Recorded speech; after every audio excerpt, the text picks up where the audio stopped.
Welcome, dirty peasants, to episode 83 of Wartwood Gazette, the Amphibia podcast. This week, we are wrapping up our retrospective with our series finale.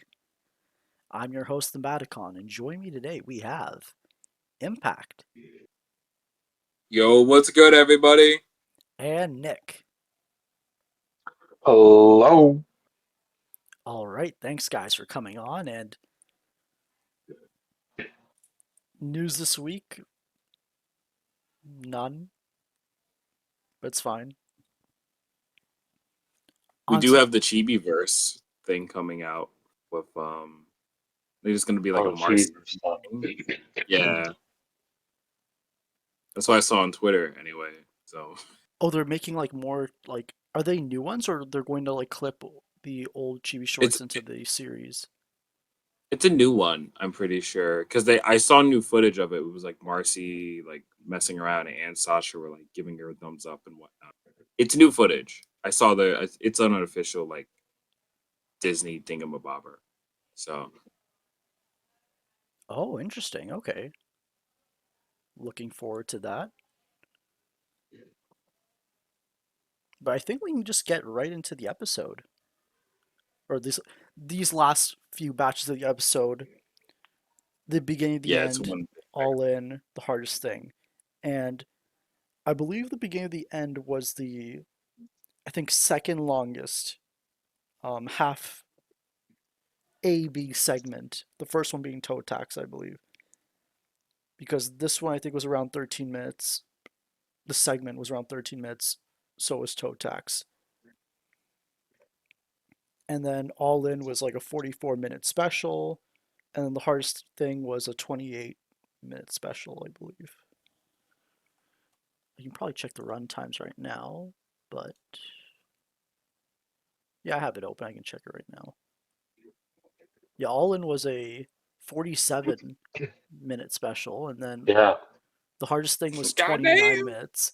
But I think I have the like full versions when these aired on TV. Like they let the credits roll into the final scenes of each of these episodes, but then the like digital or replayed version was like they finish the scene and then they go to the credits. Yeah, man. Yeah, because I was looking through my Mega files. Yeah, I literally have both the original, like screen recorded copies of the hardest thing all in. Of course, I'm not encouraging piracy, but this is, I don't know, this is sentimental. I didn't even realize until I looked just now, but oh, do you want to talk about do you want to talk about like the news of the announcements? Like when Matt was giving off like the run times of these specials or finales. Like I remember like a couple of news articles, but I know we had I think we No? explained last week about like the French release where they said 18 episodes and everyone was like, "Wait, what?" It's Yeah, yeah, yeah.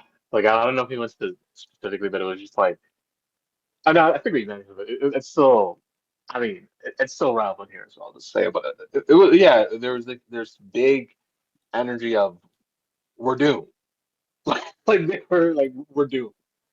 Like people were like, okay, if we just have three 22-minute episodes, I don't know how Amphibia is going to be able to resolve everything. And then like that was so freeing from all that discourse. That was like they're all gonna be extended episodes. The beginning to the end, that's gonna be like what? Like how long did he, I think he said that was gonna be an extra long episode. Then it's like the hardest thing is gonna be no, he said yeah, then it's all in it's gonna be a 48-minute episode, and the hardest thing's 20 minutes. And I was like, okay. I was like, we're good. I was like, we're gonna like we're gonna be okay. Like I was like it was getting to me because I believe that I knew that like it definitely when it comes to series finales like it's just not messing around like it knows how to bring itself to an end like look it is part of their philosophy to ensure that their finale is always like a 10 out of 10 like just no denying that but yeah I don't know it's just when you're I guess when you're constantly in the front lines of the fandom you're just like always hearing that hearing like negativity after negativity like that. It sort of got to me. So like yeah, when we finally got that relief, whew, like I was like I'm patting my chest here, but it was good. Like after that, I feel like it was sort of smooth sailing with the fandom. But there is some stuff we can bring up just for fun here, but like that we'll get into later. But like yeah, it's all it was like all this fear suddenly washed off most of the fandom as soon as we got those run times. Like I was so happy when Matt did all those interviews. Yeah, those last like couple of weeks, he was just like everywhere. There was like an article coming out every day. Yeah, like More he than just one wanted to coming stop out. talking. More than one article coming out in the same Yeah, day. Yeah. yeah, he just kept going. And And those, yeah, it was a really good time. yeah, and I think Yeah. throughout the third season, Matt has always been was always referring. He never like. I'm guessing this is like a condition with Disney, but he never like implied that the show was ending. He just said like this is a three-part story. This season, like there's no mention of this being the final season, but I think everyone sort of got the idea. Yeah.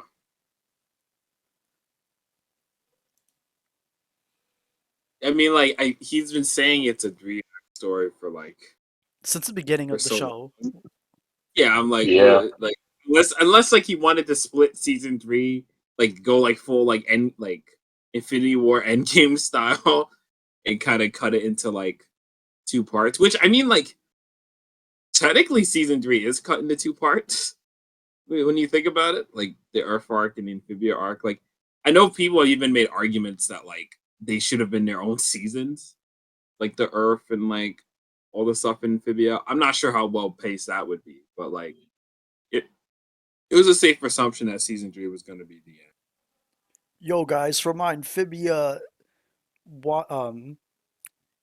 list of crucial Amphibia episodes, you're gonna want to skip season 3 and go straight to bruh. season 4. Oh, oh my You could God. oh, but Only watch the Sasha and Marcy episodes. yo, and also you could skip Temple Frogs.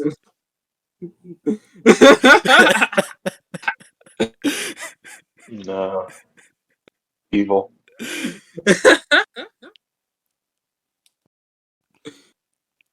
But I guess we can go into the episode unless there's any more like I think background context. I think we can get into the segment. Okay. So the beginning at the end, it started off with the flashback scene. I think we'll save that talk for later. Yeah. I just wanted to talk about like the war for for Amphibia in general, where we had all the armies like head out to Newtopia for this fight, and In one day in what somehow. that's okay. That's the only gripe I have because like I think it impacted like you guys remember how triggered I was by this Yeah, yeah. because like already okay Joe Sparrow he's like making the world like got that fast travel I understand that but it's like just you just walked like some of these guys were flying some of these guys were walking it's like there are different speeds going on here like I don't it's like my true colors nitpick where it's like Grime is like shouting with Andrews as his hostage but it's like are you sure everyone can hear you like after like maybe 30 feet like you need a megaphone. That's that's a good point because I do. I know it's a little side tangent, but I do like True Colors does make Utopia really tiny. Like it makes me feel like a small town instead of a big city. Like I Like never even thought about that. I don't see people talk about that much like in the general fandom but like within the podcast like we have discussed that and like other people have brought it up before me. So you're not alone Okay, about that. yeah, I Um just never thought about it. but yeah, Huh. that's true colors. But like be at the end, they could have just said there's like a super secret old shortcut. I don't know, whatever. It's fine. I'm just gonna walk past that. just like how they walk to Newtopia. But It's a good transition. That's a good transition, actually. Good segue. so they get their army like at the door, not at the door, but like at the. I like how Like, when yeah, the show, when Anne the Planners first like were introduced to Amphibia, like they're coming up from the. I don't want to say the cliff, or I guess it is a cliff, where like Newtopia is kind of like not submerged, but there's water surrounding it, and then there's like a higher elevation, so you're looking kind of down on the city a little bit. I just kind of liked how they all like it gave me Marcy at the Gates vibes, where like Anne and Sasha are first like coming up, like not Anne and Sasha, um, and the players like first came up. I just kind of liked that, even though it wasn't an Yeah. intentional kind of setup with that. Um, I know there's a bit of the Sasha and talk about Marcy, but I was gonna save that for later. Was there anything else you Oh, guys wanted to cover? Mrs. Croker's line of like asking like, "Are we gonna let the past steal our future?" That line was dope. That it line was was yeah, great. it was amazing. Yeah, Like like it's so I didn't expect Miss Croker to say that out of all characters. I was like, God damn, that's a whole theme of the show. Like, I love that. like I don't know. It's just still so funny how if you didn't see Cracking Mrs. Croker, you'd be wondering why this old like this old woman is leading this entire arc, and you'd be wondering like what relevance she has. Like, it just all into Yeah, that one episode. yeah, I know we talked Yeah, about, it, but yeah, it's just like because I think before they all head out, they mentioned that like Croker, Beatrix, and Tritonia are gonna lead the charge, and like all of like everyone who's seen the entire show is just like okay, yeah, that makes complete sense. Croker can lead. And even I think Sasha's Yeah, Angels kind of like played up this angle too. yeah.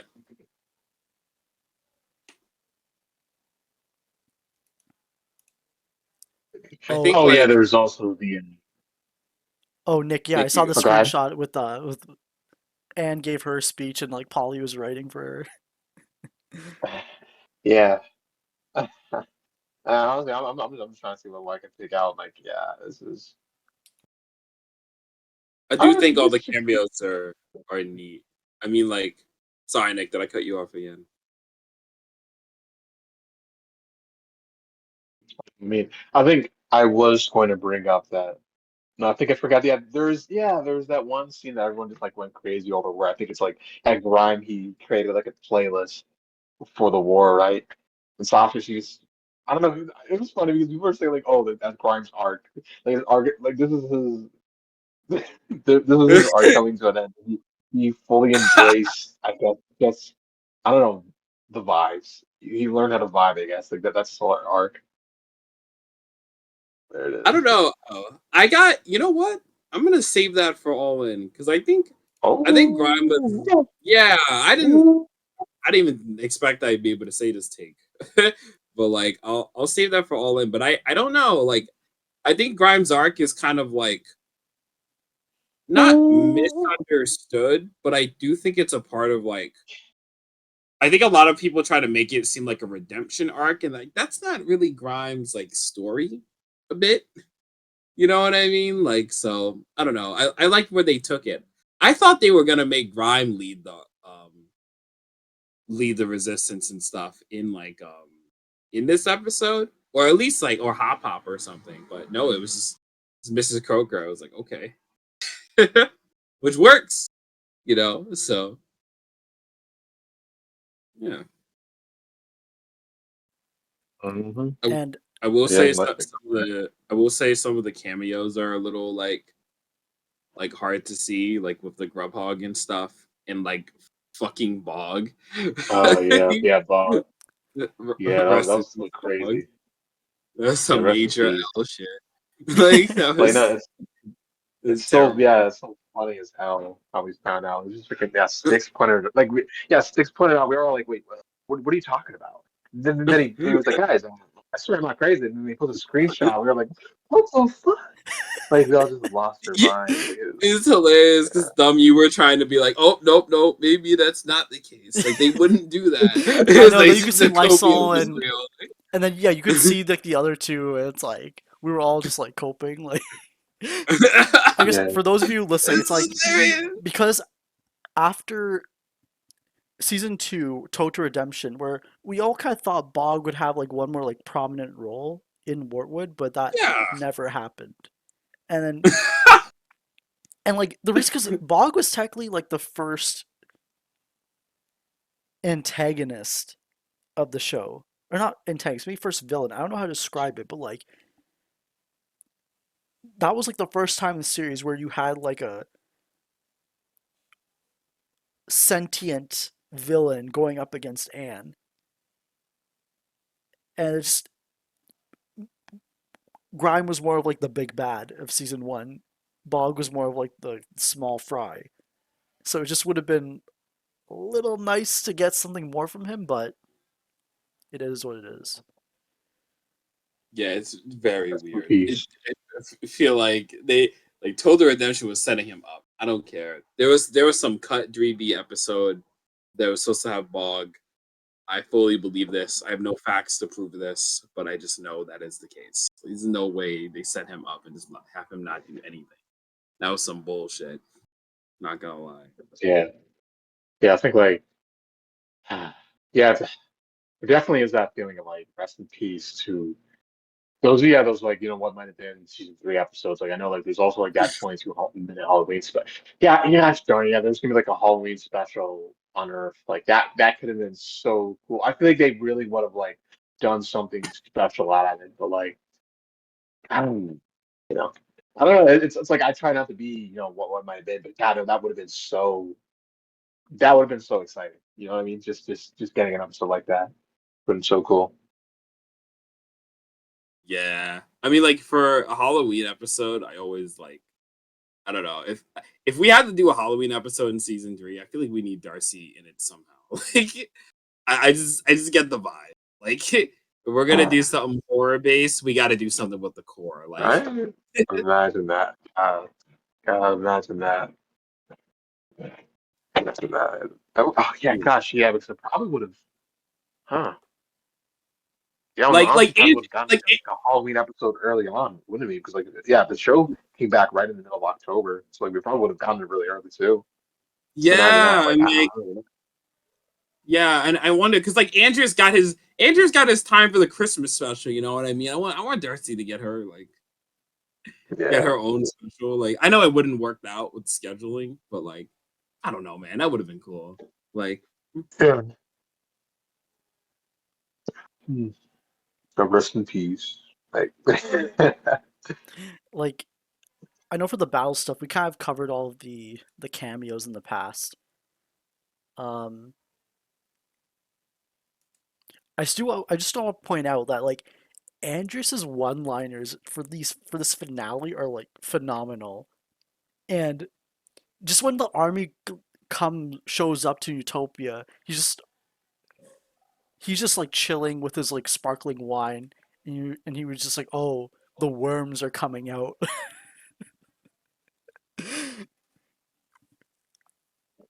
I don't remember the exact line, but it was so like, wait, wait, they where is it to the the, worm? wor- Like, the wait, where? the worms are like making their going to last make a stand. final stand. Yeah. Yeah. Oh, okay, that was okay. Okay, yeah, I'm seeing it now. Look at it. Oh, Look at and then when he dropped down that. into the battlefield, oh my god! Like, The don't Yeah, stop on my account. Oh, it's so good. Like yeah, that was clips by so many people. I saw it reposted so many times. Yeah, oh, and that the was insane. what was that other line? Like something like I wish I could say that was a good fight, but like I'm just like, but I'm not a good actor. Like that was good too. Like that was good. Yeah, oh, Andrus is great. people were mentioning how like when he was like rising up after he dropped down, it kind of had like a mechanical noise, Oh yeah. Yeah, yeah. It's so funny how it all worked in hindsight. Like people were like, "Hey, don't read too into it. Don't read too into it. Don't read too into it." And then it's like the very next episode, it's like, "Oh, huh." He's a fucking cyborg. I guess we can go into the flashback. Here we go. The what? So I like how Three Armies mentioned the movie they're watching, War of the Warlocks, and then the next episode showed it. That was great. Great stuff. And the whole like Marcy tries getting them to watch this every time, doesn't work out. Yeah. You know, Nick, should we just talk about what we were talking about? And I feel like Impact will like have like a good way of like segue. Yeah. Yeah. Okay, so basically, So what was it? Yeah. so basically, after the beginning of the end aired, and it shows kind of like Marcy's perspective,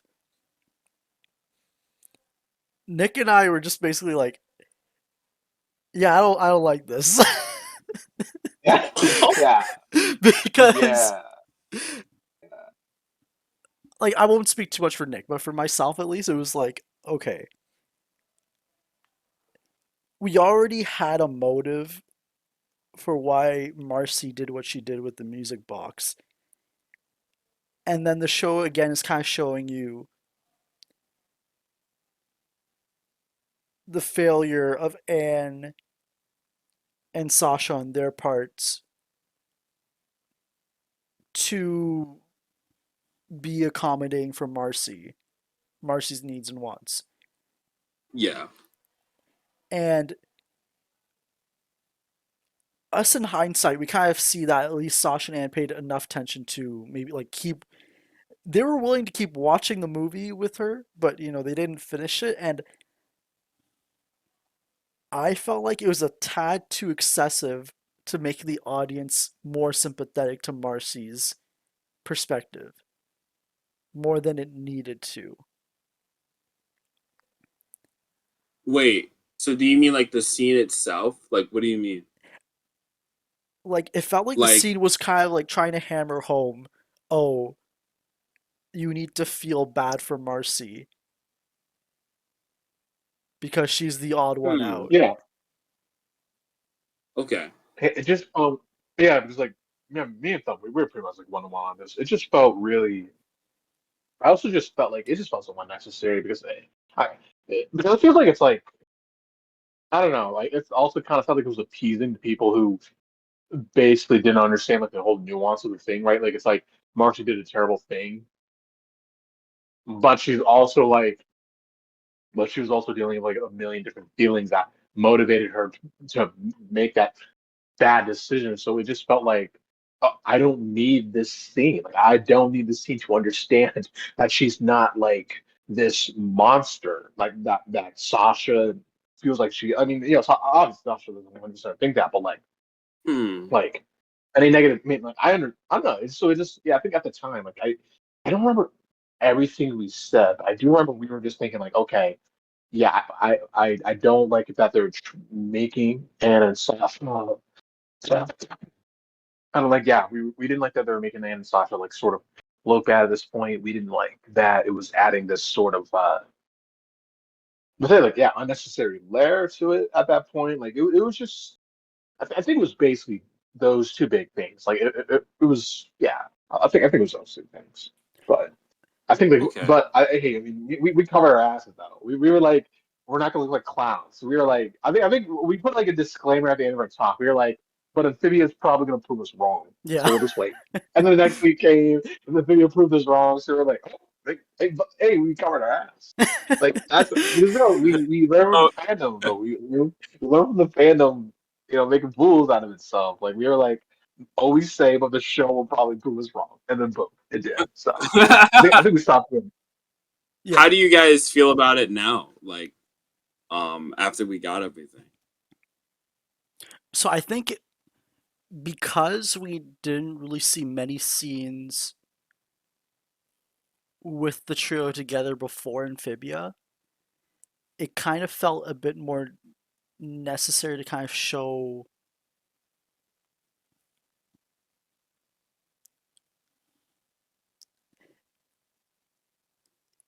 how do I describe this?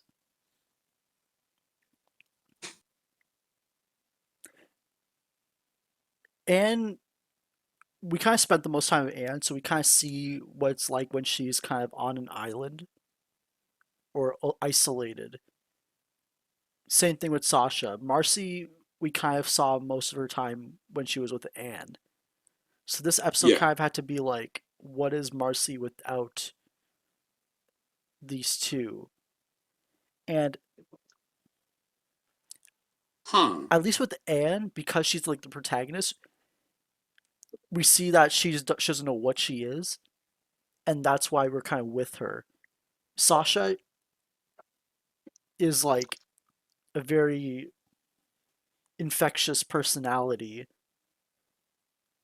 so you kind of understand why she's like taken away.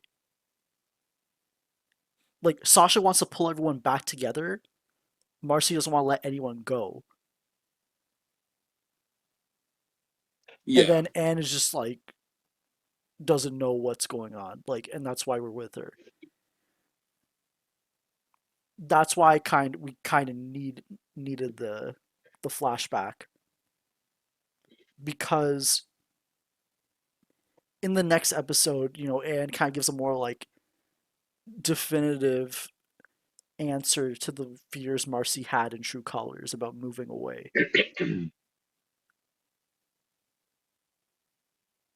Okay. Can I throw my like thoughts like in the ring for Yeah, a of sec for course. this scene? Okay. So I interpreted it very differently, guys. When I got this flashback, I was like, I so for the longest time, I always thought Marcy's motivation of sending them to Amphibia is that she fears moving away, and that's true, right? That I don't think beginning of then invalidates that. Marcy is still afraid of moving away, but what I liked what beginning of the end adds to it a lot is that like her like it really recontextualized, at least to me, like the whole like I'm afraid of being alone thing, because you feel that distance Marcy has from Anne and Sasha. Like Anne and Sasha can like play similar games with each other or have like similar interests to each other and whatnot, but like with Marcy that's not really the case. Like even with Marcy and Anne, like Anne doesn't know any of the games Marcy's talking about, you know what I mean? But like with Sasha and Anne, it's a little different. Yes, Sasha would peer pressure Anne into doing stuff, but she always felt like they still like had camaraderie with each other. You know what I mean? Like it felt like they still knew each other enough to like want to do similar things. So it didn't really feel like they had like distance and Sasha had, but I think beginning of the end adds like this facet to get kind of to understand Marcy's perspective more. Like it's not just about like what's the word like I think it adds a nice insecurity to Marcy where like she feels insecure about the status of the relationship and whether or not it'll actually hold or still matter once they drift off, right? There's that lack of closure to it, and I think that's a really big part of Marcy's story. I'll get into all in a bit, but I don't know. I always felt like beginning of the end like changed Marcy's motivation to be less about maintaining the friendship, but more about changing the friendship to fit her needs and wants. You even see it like with how she sent them to Amphibia being like a fun reflection of like Marcy like trying to share her interests with Anne and Sasha, but ultimately failing and not achieving it because like you can't force others to love the same things you do and have the same wants and desires as you, right? That goes into like the mindscape aspect of it. So I don't know, like I always felt like it really changes a lot of season two, where like Marcy and Anne like in Day at the Aquarium aren't just arguing about like Marcy's not just like trying to keep Anne with her because she's afraid of moving away. She's trying to keep Anne with her because she feels like Anne is actually investing into her own interests, which that interest that they both share being their love of Amphibia, right? but like ultimately like they love it for like two very different reasons. Marcy loves this world for its lore and like all like its world building and such, while Anne loves this world for the people and the connection she makes there. So ultimately they like split, they separate because of that difference. And in that episode, you don't know that. You don't really know what's going through Marcy's head. And even by True Colors, if you go back to Day at the Aquarium, I feel like you still lack that context. I felt like beginning of the end finally gave me that like third final like layer to Marcy's character that like made season like that's why I'm never upset about the amount of screen time Marcy has as a character, because I feel like beginning of the end adds like that new layer of like to Marcy where she doesn't believe in the friendship will actually hold when like they separate or fall apart. I don't know. I think adding a new facet where Marcy does not believe in the friendship, it does not believe in Anne and Sasha, is a cool character trait. So like I don't know, like I wouldn't agree that it was I know you guys don't really agree with this now, but I would just high key like disagree that like it's unnecessary to know this information because it's important to understand like Marcy is not just insecure moving away. She's insecure of the dynamic of the relationship and isn't just going to Amphibia to maintain it. She's going to change it. Like think about her fantasy too, right? Like she figures out the fantasy by accepting the friendship for what it is and not what she wants it to be. So like I don't know. I think it always added that extra layer to like Marcy's character and her motivations that I like a lot more. I like it that it wasn't just about being scared of moving away. It's about being scared of like of how this relationship was and being afraid that like moving away will ultimately break it. I like that she's insecure of it. It's cool. It adds a new facet to the character. So I don't know. I always liked this flashback. I always liked the way All In like helps like add a lot more to it with the mindscape stuff. So yeah, I don't know. I always really liked it. Yeah, thank you for adding on, like, for analyzing that impact. Um, and then we kind of see like Anne and Sasha kind of debating how they feel about it in the present day. And Yeah. like a lot of people were kind of I feel like people were kind of missing the point with Sasha kind of being adamant to reconciling with Marcy, but I think that was kind of the point. Yeah, she's supposed to be hypocritical. That's the idea. Like she's like it's I've seen a lot of people think like, oh, but in On Town Road, she said like everyone deserves a second chance. Like taking that episode the most Yeah. literally like possible. There's like no nuance thought about. Anyway, point is that like no, like it's that's the point. Like Sasha is supposed to be hypocritical. Like like she literally forgives the girl in the next episode. One of her fundamental parts of her character is forgiving Marcy. Like that's a huge part of her piece. It's Sasha. Sasha is a character who learns to let go of her past mistakes and stop letting them define her. And her forgiving Marcy is completing that part of her story. So like that's what it's supposed to be about. So I always it's like it's not contradictory, you know what I mean, to the character previously. So, in fact, I think it's essential to getting the character more. But I don't know. I always found that funny. And Everyone always mentions On Town Road. It's hilarious. Anyways, and I was Yeah. kind of on the fence of how Anne was talking about how, oh, like maybe we didn't focus on Marcy's needs enough. And I think in the moment I was kind of thinking about how, like, oh, like Anne's always kind of like looking out for Marcy, but yeah, I guess now it's just like maybe because Anne had to focus so much on like Marcy's physical needs in terms of like keeping her safe. and like uninjured, maybe she couldn't really stop and think about Marcy's emotional needs. And like it's so I feel bad talking about this because like the characters are teenagers, so it's like you don't I wouldn't expect a teenager to be like, "Yo, how's my homie's like emotional needs doing?"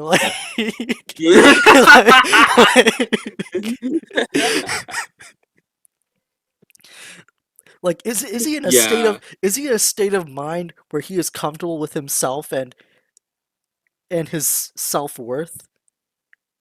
I mean, after that round of like Halo, I think he seemed all right after I wrecked him, but like like the 13th, like I you always gotta give him a little bit of slack. Like, Yeah, and like I think you got to keep in mind too is that like Anne is not a selfless character in season one. She is not very much the. I think this is one like I think this is one thing I just want people to keep in mind is that Anne is a jerk in season one. yeah, She's a and jerk. yeah, She's mean. Like in these flash, like in this show, like season 3, you can't expect season 3 and like pre-Amphibia, you can't expect Anne to act like season 3 Anne. Like, yeah, it's not the same yeah. person. I've seen a lot of people were like, "What? Anne doesn't care about Marcy's interest? Doesn't she like take care of her all the time?" And like, I was like, "Well, yeah, but like Anne is like Anne is a jerk Yeah. in season one. Like, she's not like she'll make Polly cry and stuff, and like ignore Yeah. Sprig, and like be a jerk to Hot Pop and destroy the town. She is a jerk in season one, and it's like like yeah, she did used to like try to help out Marcy, but it wasn't really out of like what's the word? Like I never really considered it. It was like a representation of like I think Anne was still like trying to be a good friend and like wanting to take care of her. But you have to keep in mind that like Anne's doing that because she doesn't trust Marcy to handle herself.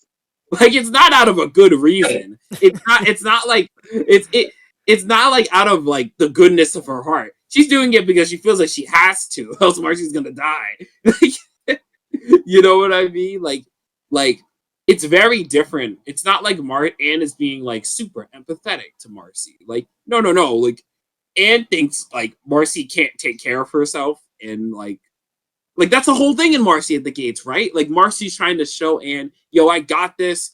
I'm independent now. I don't need you to always take care of me. Like that's a whole thing they have to get over in their relationship. It's not Anne just being like super empathetic and nice. Like no, it's like wanting your friend not to die. Like there's a major difference. You know what I mean? Like, but here, like this is a different situation where Anne is like thinking a lot has a lot more of a three-dimensional viewpoint of the friendship.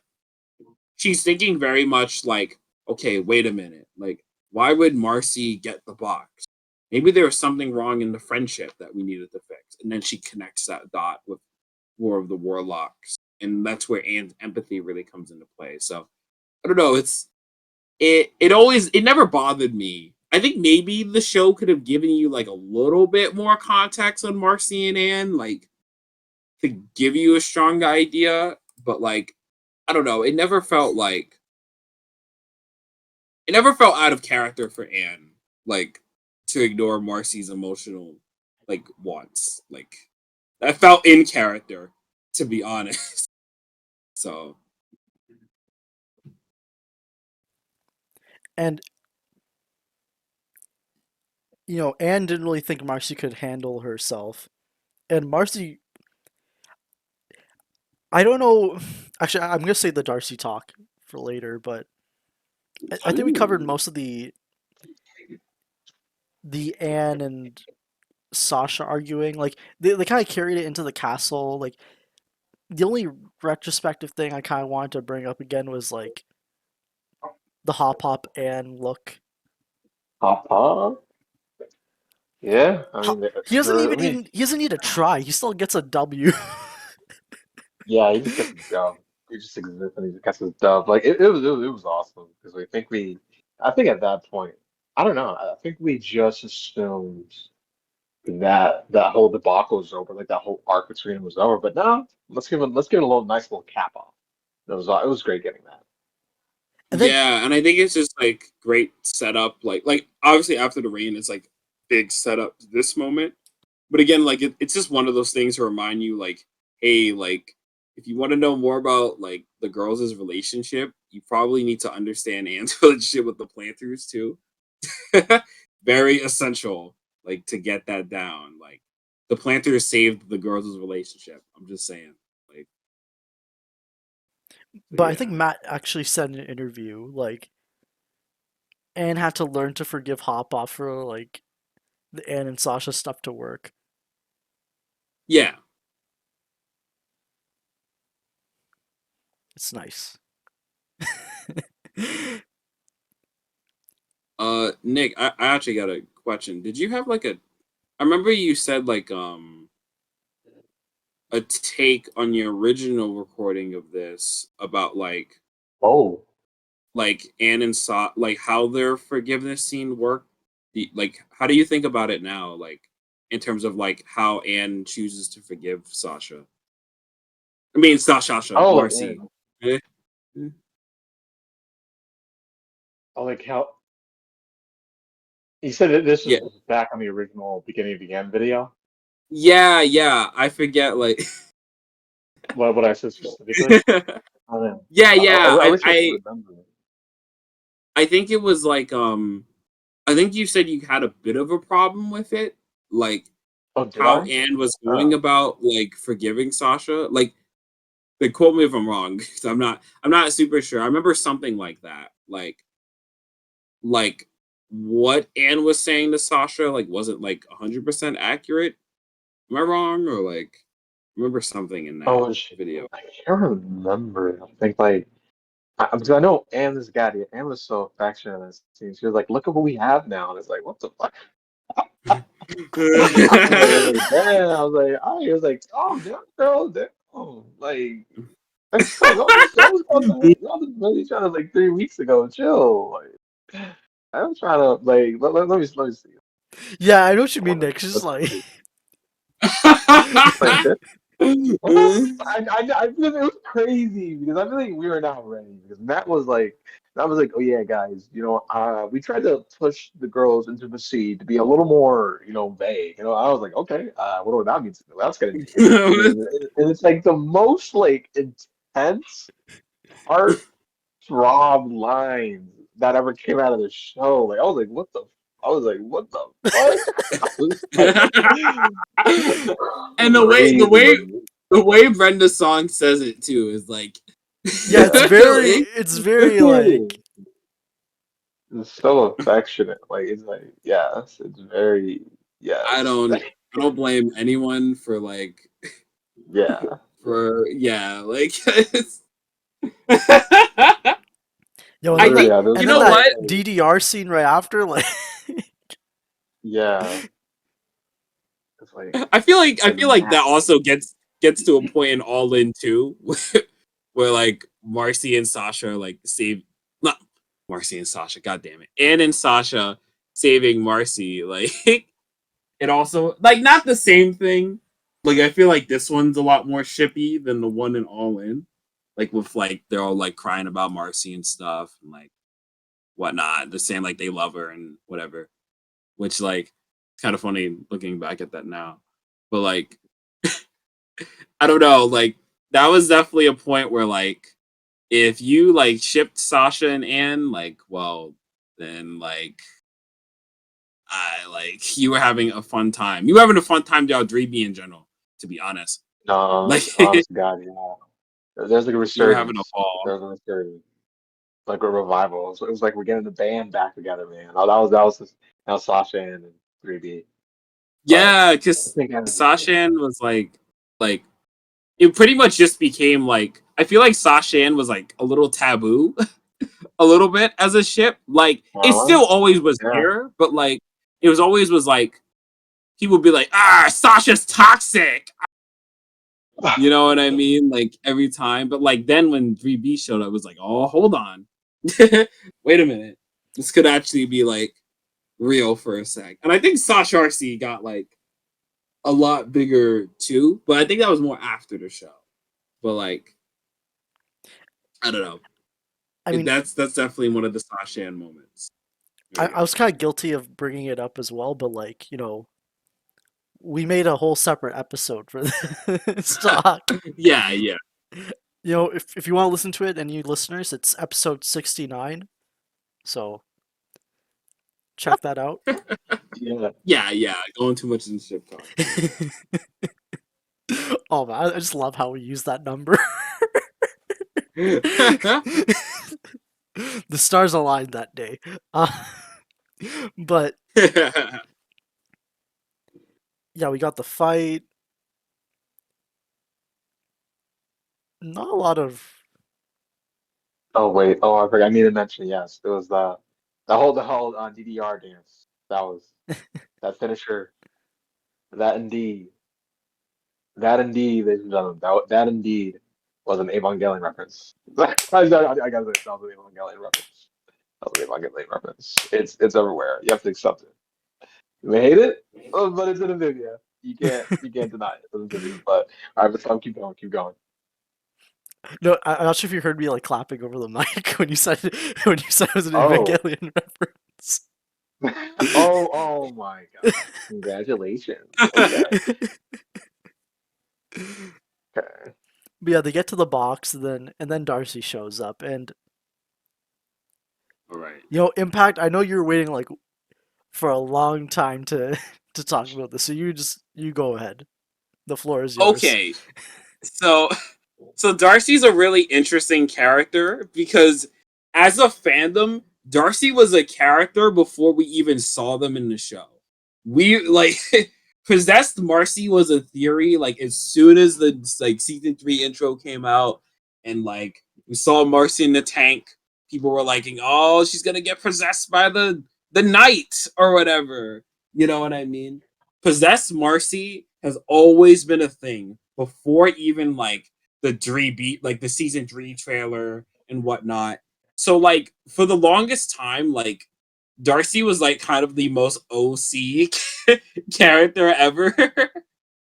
Like we like I don't even know if you guys remember this. Like there were so many like different designs of Darcy at the time. Like there was like the Yeah, one with the dog eyes, but then like there was like the accidental like horns were like a part of Marcy's hair or whatever, or things like that. Like it it was always really interesting how different the character like that was portrayed like in fanon was from canon. And I think that's also mainly because I'll talk about the core too when we get there to the hardest thing, but it it's probably because the core is like more eldritch evil in fanon, but in canon it's a lot more societal evil.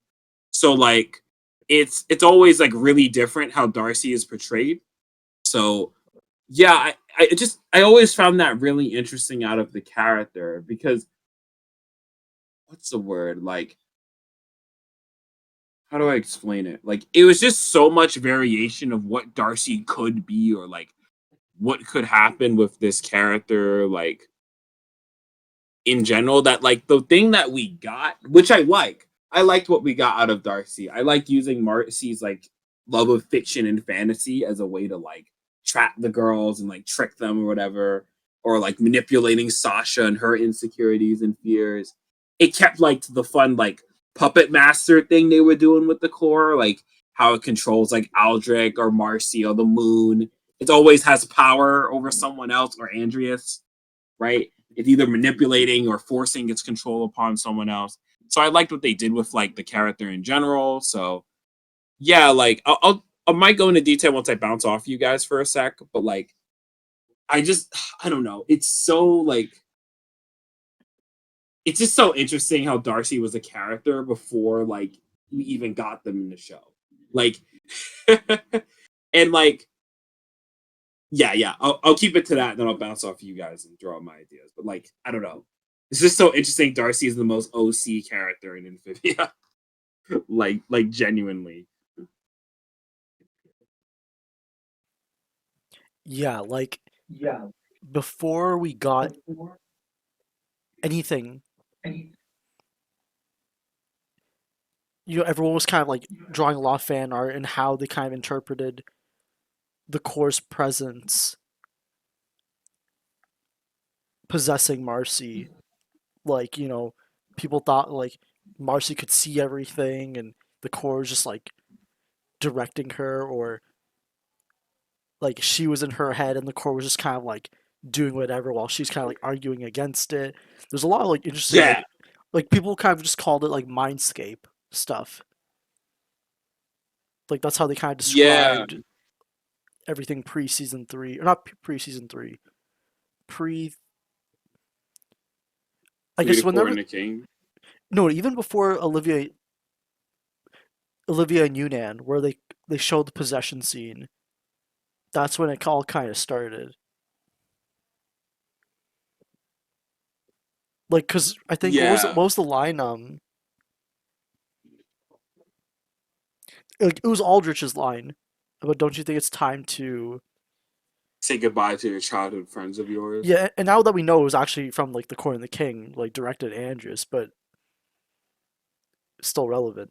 Could it still could have been said to Marcy. Like that was the valid thing. Like was it said to Marcy or maybe it's to Anne? Like that was a fun thing to predict throughout season two's run. To be honest.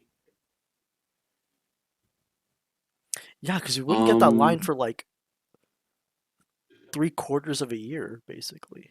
Yeah, it's crazy, and I think like it's interesting too because like when thinking about I'll save that a little bit, but like yeah, that is interesting. I do like how I remember reading some comments of how Marcy. So the core didn't become part of Marcy, but Marcy became part of the core, and how that's reflected in the core's behavior. For simple stuff like the cupcakes, but then for stuff Yeah, like how Darcy talks to Anne and Sasha in the beginning of the end. And I saw some like, I wouldn't say theories, but like kind of interpretations about how the core isn't saying this stuff to Anne and Sasha to manipulate them. It's saying this stuff because once the core became part of once Marcy became part of the core kind of like looked at those memories and kind of got offended by Anne and Sasha. that's funny. I'm not sure I agree on that fully, but that's funny.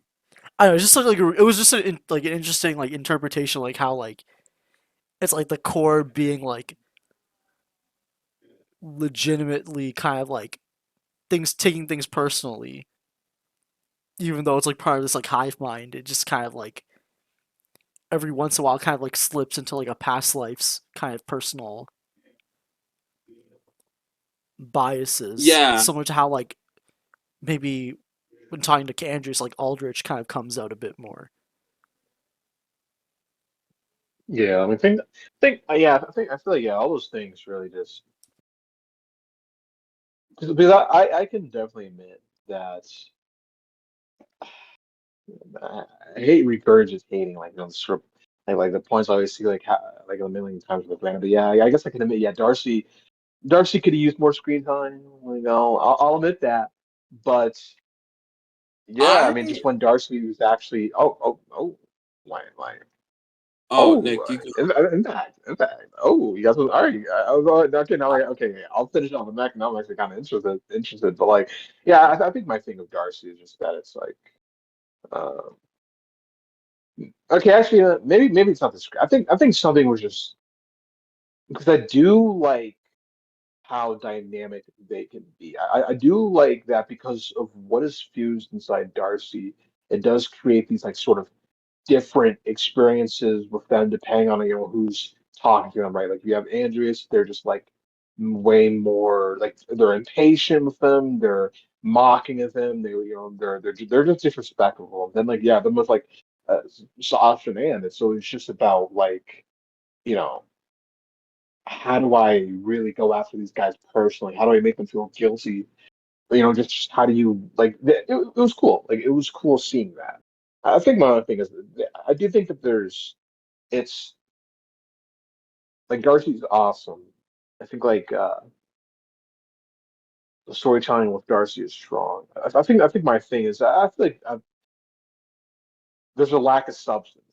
Like for me, there's a lack of substance overall with Darcy as a character specifically. Like I feel like Like, yeah, the core comes off. Oh, go ahead. do you mean like in terms of like you wish the character had a bit more like depth into like as much as like Andreas did, for example? Honestly, maybe not. I may need to think about that on a little more, but I think just like I think it's because there's just so many interesting things that could have been done with fusing Marcy's mind with the core that it feels like it never went beyond just being there to like, mock the characters it was good for I know we'll get into it later, but yeah, it was good for Sasha and like, her fight with Darcy and stuff. But I Yeah, think it's just like when you have a character like Darcy, I think the fact that it's like they pretty much all that was just their introduction, then like one episode and the Corn the King, and then boom, they're just there for the finale. I do think Darcy does feel somewhat undercooked. Like there isn't really, I guess it really is just like their own substance as a character, and really, I guess it's just their death. Because yeah, I think it's just I don't know. It feels like there are some interesting things that could have been done with them, but it was just wasn't there in the I show. Beyond I like what they think shook up. I think like my thing with Darcy, um, for a sec is that I never really felt like Darcy was like benching Marcy. That's one thing I've heard a lot where like I just never got that vibe with the way the character was characterized. It felt more like it was changing Marcy's role to fit an antagonist rather than like being like rather than just going LOL F Marcy, she's gonna only show up in the finale. Like I didn't get that vibe with Darcy. Like and like yeah, it always felt like it was a really cool way to give like Marcy's viewpoint of Amphibia an antagonistic thought process. Like how Marcy views like Amphibia as like a game or like one of her like fantasy worlds and stuff. I loved how like because Darcy's able to like notice the trope Anne and Sasha are like falling into, like how like one of her favorite movies and whatnot, like Darcy's able to trick them and like get to Anne and Sasha. That's cool. I really liked that.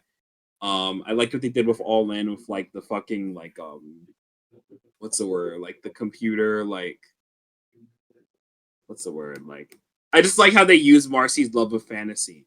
That was neat. I wish we got like I think the thing with Darcy is literally just I wish I had more. That's all that's it. That's my like biggest thing with Darcy is just more of what we had. I liked the chaotic, fun nature of the character too. The way they're animated is really good as well. I don't know. It's I always had a hard time for me being like Darcy was wasted. Like I don't know about that.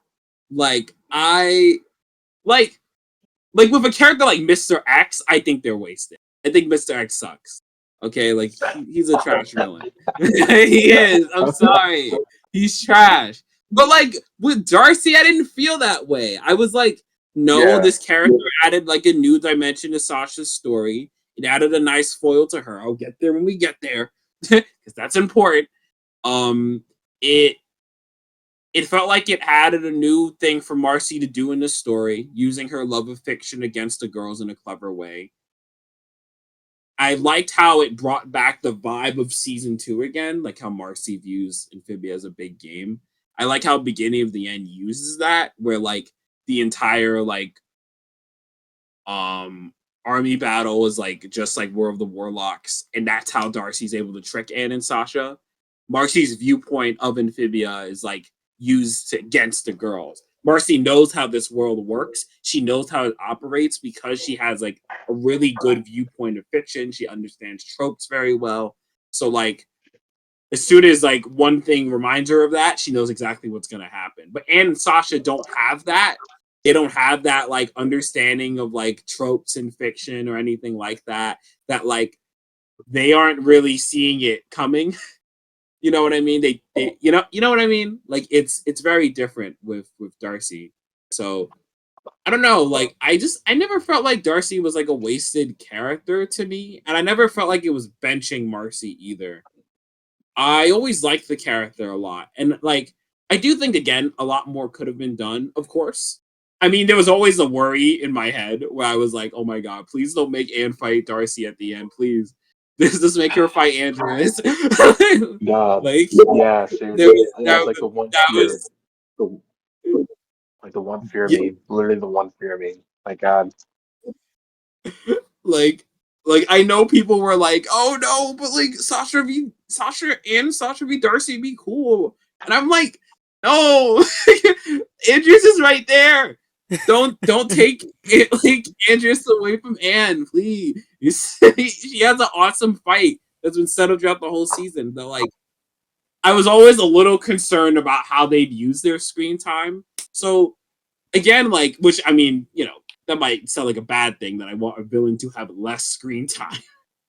Which, I don't. I just don't want them to take away from Andreas. I wanted them to have a balance there. So I don't know. Darcy was never like a character I felt unsatisfied with at the end of the story. So and I'll probably get more into detail once we get to Sasha v Darcy. So yeah. I do think they do die really quick though. Like they come in one episode and they die in the next. That's a little whack. I will agree. I will agree on that. yeah, yeah. I guess, yeah. But honestly, yeah, because I don't. Yeah, I mean, a lot of those critiques were whack though. I feel, God, no, like they're way too much of an extreme. Like they're way too much of an extreme. Like they're like either like yeah, she was a complete waste, or yeah, she killed Marcy's screen time. And it's like no, it's just like no, yeah, it's Marcy's. Yeah, really, it's just Marcy's presence with the filter because there was still like yeah, this was everyone's way of being forced to process the weight Marcy had in them, right? Like that was what Darcy helped with, especially with Andreas. Now Yeah. we'll get to that later. We'll get to that. It's just that's not to go into it now, but yeah, that's something to definitely go over later. But I think like yeah, with I guess with me, it's just I don't know. I guess I recently rewatched a clip of her like I know it's not her first scene. That's pretty much like her first like individual line. I'm like that's still a hard as fuck line. I feel like I just really liked that specific blend of Marcy's personality with the core. That was like, oh my God, please, like, you know what I mean? I would have loved just like a whole story made out of that. But I think what happened with Darcy that she she kind of just starts the way she is and ends the way she is. Like I'm not asking for like character development. I think it's just the fact that it's like there wasn't really anything changed up of her story. You know what I mean? Yeah, I do think Darcy is a significantly less dynamic character than like Andreas. But again, like Yeah. I mean, to be fair, like the core is like inherently supposed to not change as the character. You know what I mean? Yeah. So and like yeah, like I do think like I don't know. If you say Darcy was like a complete waste of a character, I firmly believe you just don't give a shit about Aunt Sasha's story. I'm sorry. Like this is gonna be real. Like I'll get into it when we get there. I know why. That's an extreme. That's an extreme. That's too much. But I do think like saying just Darcy was a waste. I don't know. Like equivaling like screen time with value always seems like the most like Sure, yeah. My God. one Yeah. two-dimensional take Yeah. ever. Like Andrews Seriously. doesn't get a ton of screen time either. Like, and he's still like he gets a lot in season like he gets a lot more in season 3 than he did 2, but like he's not like in there for that long. He'll show up for like 1 minute in an episode and might be like a threat for like 1 or 2. But like in 3B, he only shows up like in the Court and the King, and then like we have to wait till the whole finale for him to come back. like I like to keep that in mind. Like Idris does not appear for like most of 3B, like besides the finale. So like I don't know. I never felt like Darcy was wasted, but we'll get there when we get there. I think we can start going into All In. Yes. Yeah, and they get to Earth. I do want to point out before we start that the logo that shows up in All In and The Hardest Thing, it's not the regular Amphibia logo. It's the, sorry, I shouldn't say logo. The title, not title card. Yeah, actually, yeah, just Amphibia logo. It's a lot more sharper along the edges, and this was actually the initial Amphibia logo design.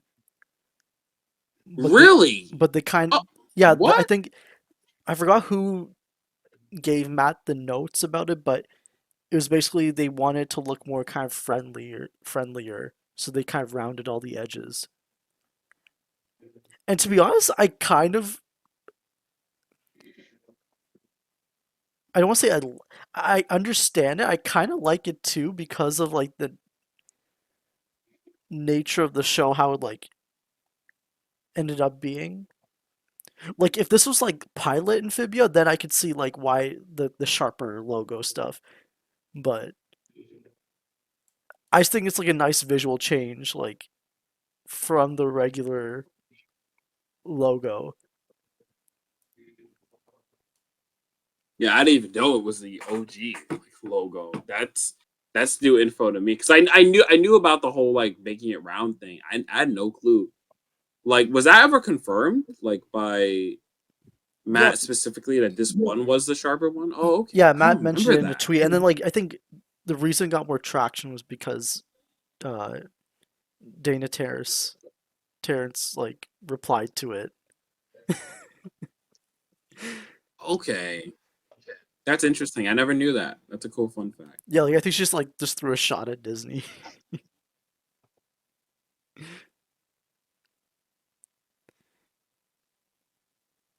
But yeah, I really I wish we saw the sharper logo for the season finales or for like I don't know other Like a reunion, True Colors. yeah just so it'd be like you know how when the logo short not logo the main intro shortens and you kind of know like shit's gonna go down. Just having like the sharper logo would be the same kind of cue. Mm, But all in.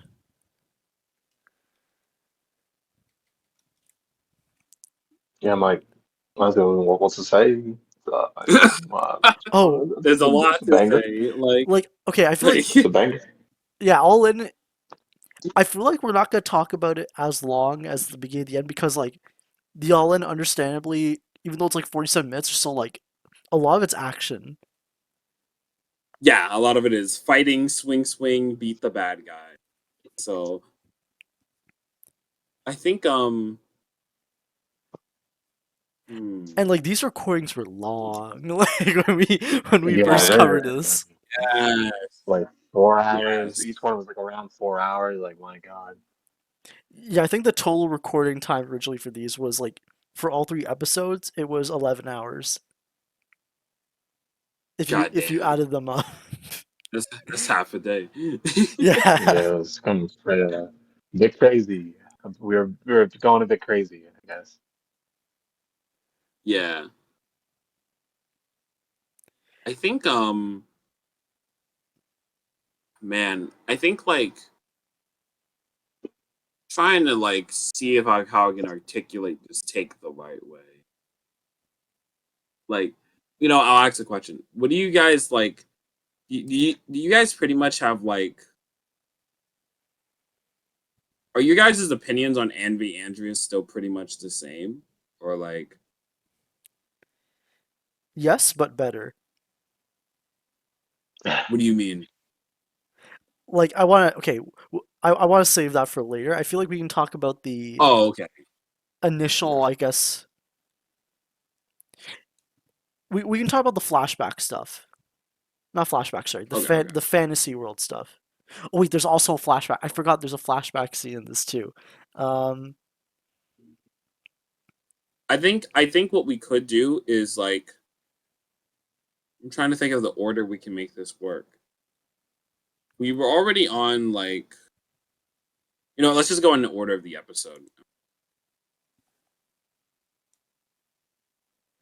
because I don't want to do another play by Let's play. I feel like we can talk about the Marcy fantasy world stuff if you guys want. Oh, yeah, sure, we can go to that. I think that's do you want me to go first, or like Enlighten us. okay. Let's So go. like Marcy's Mindscape is one of those parts in All In that like I didn't really like get when first watching it. And I feel like that's always been sort of the notice I kind of thought in the fandom too. Because I think at the time I thought that like, oh yeah, like Marcy's gonna like fight the core from the inside, right? Like she's gonna like notice the fantasy and then start beating the shit out of like Aldrich or whatever. I don't know how that would work, but like, something where she would break herself free from the core by like rejecting the fantasy.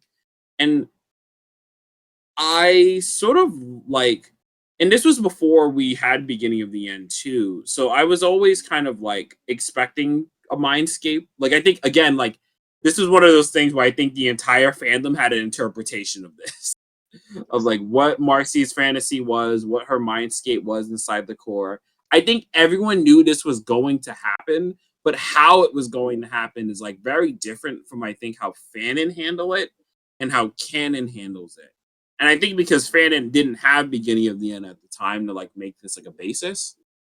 So like I I look back at Marcy's Mindscape now with like liking it more and more the more I think about it. Because I liked how they made it so then Marcy in the Mindscape isn't just about Marcy like letting go of escapism or like not or like choosing to accept change. It's also the character like genuinely learning like a fundamental lesson of friendship is that like some people do not have the same love and dreams and wants as you, and you cannot force that upon other people. I like that they brought kind of like a theme of acceptance to Marcy's story. That's really cool. Like I didn't expect them to like bring that theme of friendship to Marcy. That's like a really mature like story. Like usually like I feel like with most like love stories in general, it's more about a character learning to like build a relationship with someone or like make a bond with them. It's not about like what's the word like usually like it's about someone like figuring out like a misunderstanding and then like fixing it, if that makes sense. It's usually the character will like work towards a goal or something that they want and then they'll achieve it at the end or maybe they'll realize that thing is wrong. But like with Marcy's arc, it was just a little like can't pinpoint it off the top of my head. It just felt really different.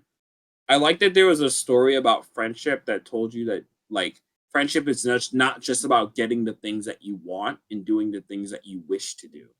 I like that nuance Marcy's Mindscape added to beginning of the end. It made it so then Anne and Sasha are still at fault for what happened a bit. Not entirely, because Marcy still fucks up and gets the box, traps him there and tries to do it again. But like, I don't know, it adds that like new layer to that, like her realizing the friendship isn't real in there.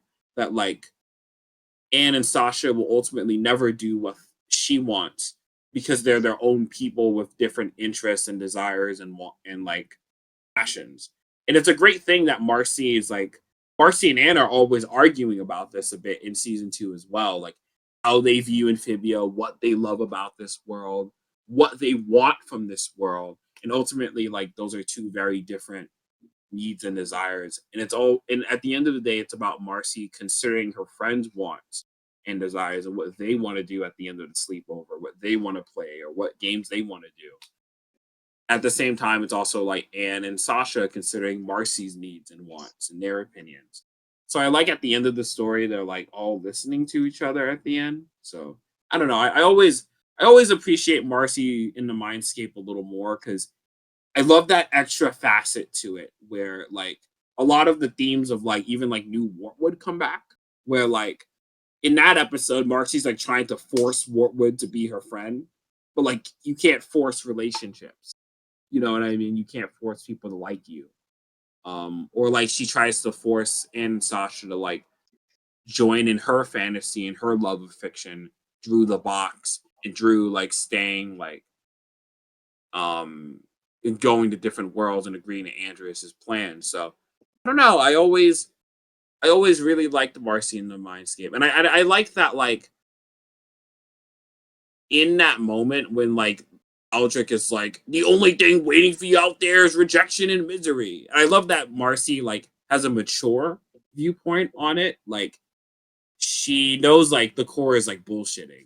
Like it's just whining like a little bitch because it can't get what it wants. Therefore it's like it's pointless is like a terrible mindset. You know what I mean? Like that's not a good viewpoint of friendship or anything. Life is not just about getting the things that you wish or desire. You know what I mean? So I don't know. Like I'll talk about how Marcy views the core in the hardest thing, but like I always like that scene. I always like that Marcy gets a big like middle finger, like a verbal fuck you to the core. I love that Andres and Marcy both get that. Like yeah, like Anne and Sasha get like the physical punch in the face, but like I like that Marcy and Andreas get like the verbal fuck you. That's cool. Like Marcy being like only a coward hides away in this place. That's an awesome line too. So I don't know. Like I always liked the fantasy stuff. I never felt like Marcy's arc was like not done. I just think that like when I see a lot of these takes about Marcy not having an arc, it's usually because like it never recontextualizes the character based on information given to you by True Colors or the beginning of the end. So yeah.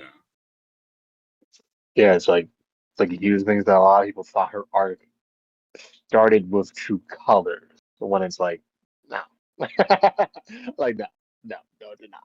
And like that was, it's more like that was a massive turn for a character, and just pretty much left it. Like I listen, I know I was bringing up. I swear I deserve to gloat. I deserve to be able to brag because it's like I spent so long just saying like, no, I spent so long trying to convince people telling them that, dude, no, it's just she just needs a few more scenes, and then she's all wrapped up. Like she does not need like a whole ass half of a season to have her character fully realized. Like she's good, like she's good, y'all. But like, I don't even know, man. Uh, uh, yeah, the fantasy stuff is great. Fantasy stuff is really like I yeah, a lot of I don't even this freaking show. It loves its anime and video game references, like right, like wasn't there like a Breath of the Wild reference? Was there Fire Emblem? Like I don't even know. It was like Fire Fire Emblem. Emblem or Yeah, yeah. Xenoblade. Yeah, It was fine. yeah, It one of was those Fire Emblem. It was games. Fire Emblem. Yeah, Sasha was Edelgard Yeah, and like Anne was Link. Yeah. yeah, Zelda. like it, yeah. I don't even know. I have like no. It was good. Like it was good. I feel like I don't. Oh man, I feel like if I had a breakdown, like, what's my favorite aspects of All in, I'll say like, it didn't really blow me away per se, but I was very happy to see Marcy, get concluded so well. Also, yeah, also, yeah, of course, that what do you even call what do you even call that style though? That style of like camera work, where it revolved around Marcy as the world like disappeared and stuff like that. That was cool. That was cool. Yeah. And I like how Yeah. that's there's a nice like shot with Darcy where the same thing happens when like the cord gets cut Oh off and it's like yeah. rotating around Yes, her. great That parallel. was cool. Yeah, Yeah, that was yeah, it was cool. awesome. Yeah. Oh, I I didn't notice also that. like I didn't notice that for a long time. Like I had to there was like a whole Twitter post that like showed that. That was cool. Um but yeah, like I always liked Marcy's mindscape. And like I like the small things with it too, like how Marcy has to face being alone, but how she handles it is holding Sasha and Anne in her heart. She still holds those memories and like love of them like with her, waving like through the darkness. I like that stuff. Like that's like a fictional representation of the theme. You know what I mean? Like even if you are apart, you're still like in your heart. There, those people are always with you. And I like how like even when the core tries to take everything away, Marcy still has that friendship picture, like to be that guiding light. That's cool. And I don't know. I always like that Marcy faces her greatest fear, but with courage. Like that's cool. I don't know. Like she doesn't let that insecurity stop her from moving forward. And like even when she gets out of like the mindscape, you gotta keep in mind that like Marcy doesn't know if like Anne and Sasha will forgive her, if they hate her or not, or whatever. Because remember in Olivia and Yunan, like she that like her biggest fear was like Anne and Sasha rejecting her and like hating her and not wanting to forgive her and whatnot. You know what I mean? So I always liked that Marcy like the whole season didn't just like try to make up for her mistakes and try to make Anne and Sasha forgive her. Like I don't like that. Like I liked it better that Marcy chose to face them with courage and not run away from that like what if scenario of like that she was trying to do in Olivia and Yunnan, right? It doesn't stop her from moving forward in her life. And she chooses to go back to her parents again, and she chooses to move away again. So I don't know. Like I think there's a lot of nuance of like Marcy not knowing what's going on in the mindscape. Like that was cool. Like it adds to the character of like being afraid to face the unknown. Because like keep in mind that like one of the reasons why I think Marcy chooses to go to Amphibia is because she knows how Amphibia works. She's played tons of fantasy games. She's played like tons of RPGs and stuff, read a ton of books. She knows this stuff like the back of her hand. You know what I mean? Like so going to Amphibia isn't like this new crazy place like it is for like Anne or Sasha. You know what I mean? So like it's a lot more challenging for the character to go to like Massachusetts or whatever they're moving away because that's unpredictable. They don't know. She doesn't know how that like how moving away will go or like how those relationships will go like when she gets over there. You know what I mean? So I don't know. Like I think there's a lot going on in that scene, and like yeah, it doesn't have Marcy like deck the core in the face like Anne does with Andreas or Sasha does with Darcy, but like I'm okay with that. Like I didn't think Marcy needed like a whole anime fight to prove her arc, if that makes sense. So I don't know. There's a lot of nuance to that scene. I always kind of regret I never did a write up on it during the time it came out. So, but yeah, a lot of cool stuff in that scene. Yeah, I'll be honest. I mean, yeah, you put it pretty damn well. Yeah. Yeah, I don't really have much to add about like the the fantasy sequence. Like, Yeah. Yeah, I, fair. I feel guilty for that. You know, it doesn't make you feel guilty. We're like, nah, y'all are wrong about Marcy, but it's like when comes time to talk about Marcy, we're like, it was good. We got nothing. Like impact, you're hard carrying right now. You're hard carrying us. I mean, Yeah. I think we're gonna move on to the planner. Like, I was gonna move on to the planner stuff, but to be honest, I don't want to talk about them too much because we kind of talk about them all the time here.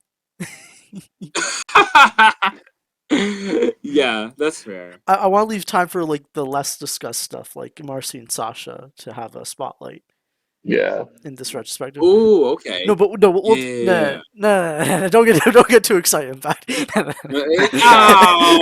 come on. Come on. because Come on. the hair, like the Heron subplot, like I think we've discussed it to death. um,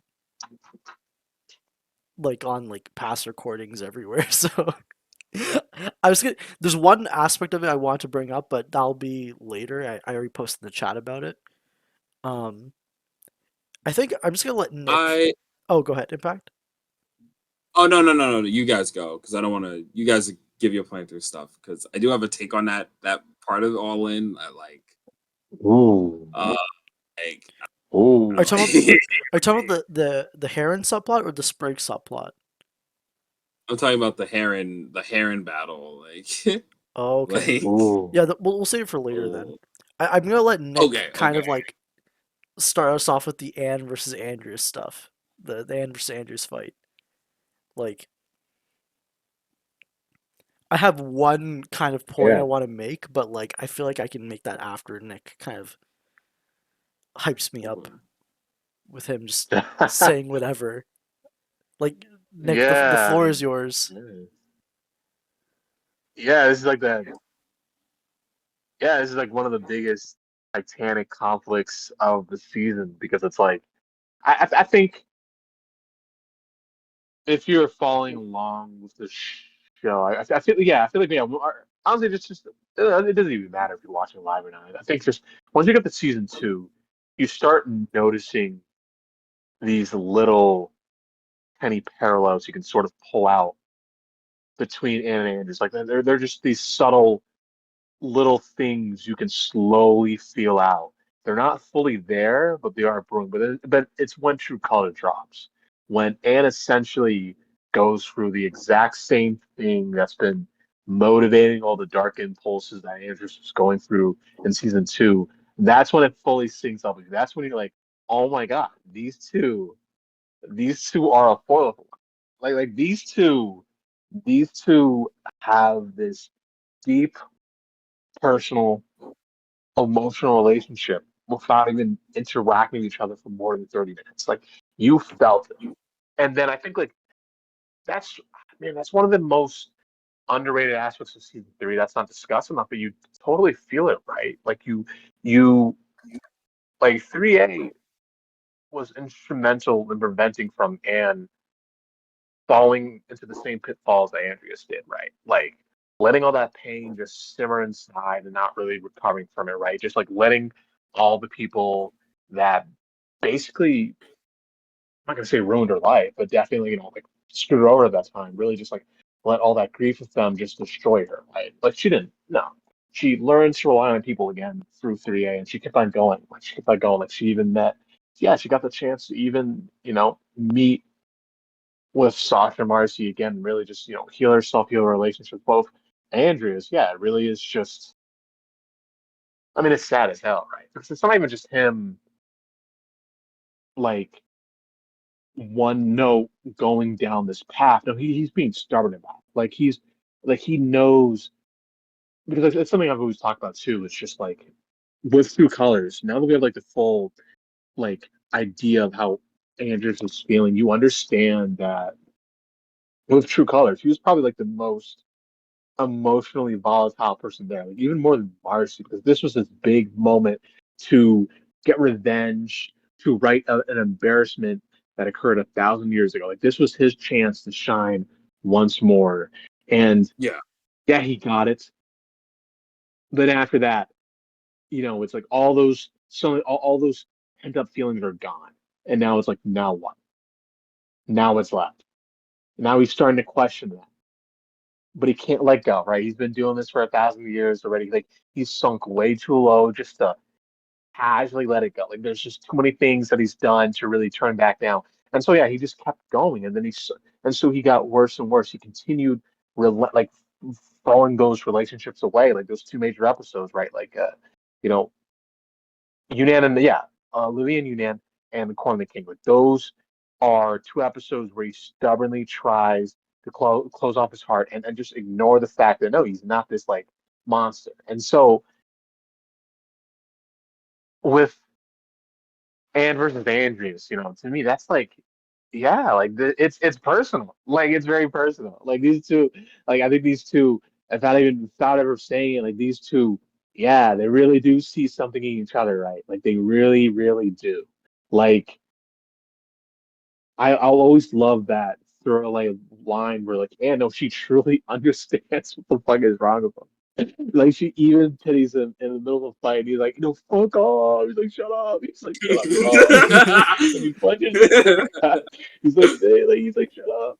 And it's it's amazing. It's amazing because it's just I mean that's like really just some of my favorite stuff. Like these like characters just on entirely different sides. They almost have nothing to do with each other, but they understand each other in a fundamental way that no one else can. Like, yeah, that's just amazing. And that was what we saw between these two. And yeah, it was just it was awesome.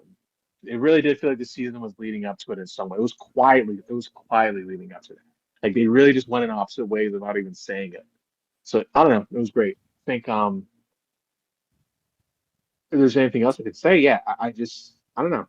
It's the fact that it's like in some way, I don't know, like yeah,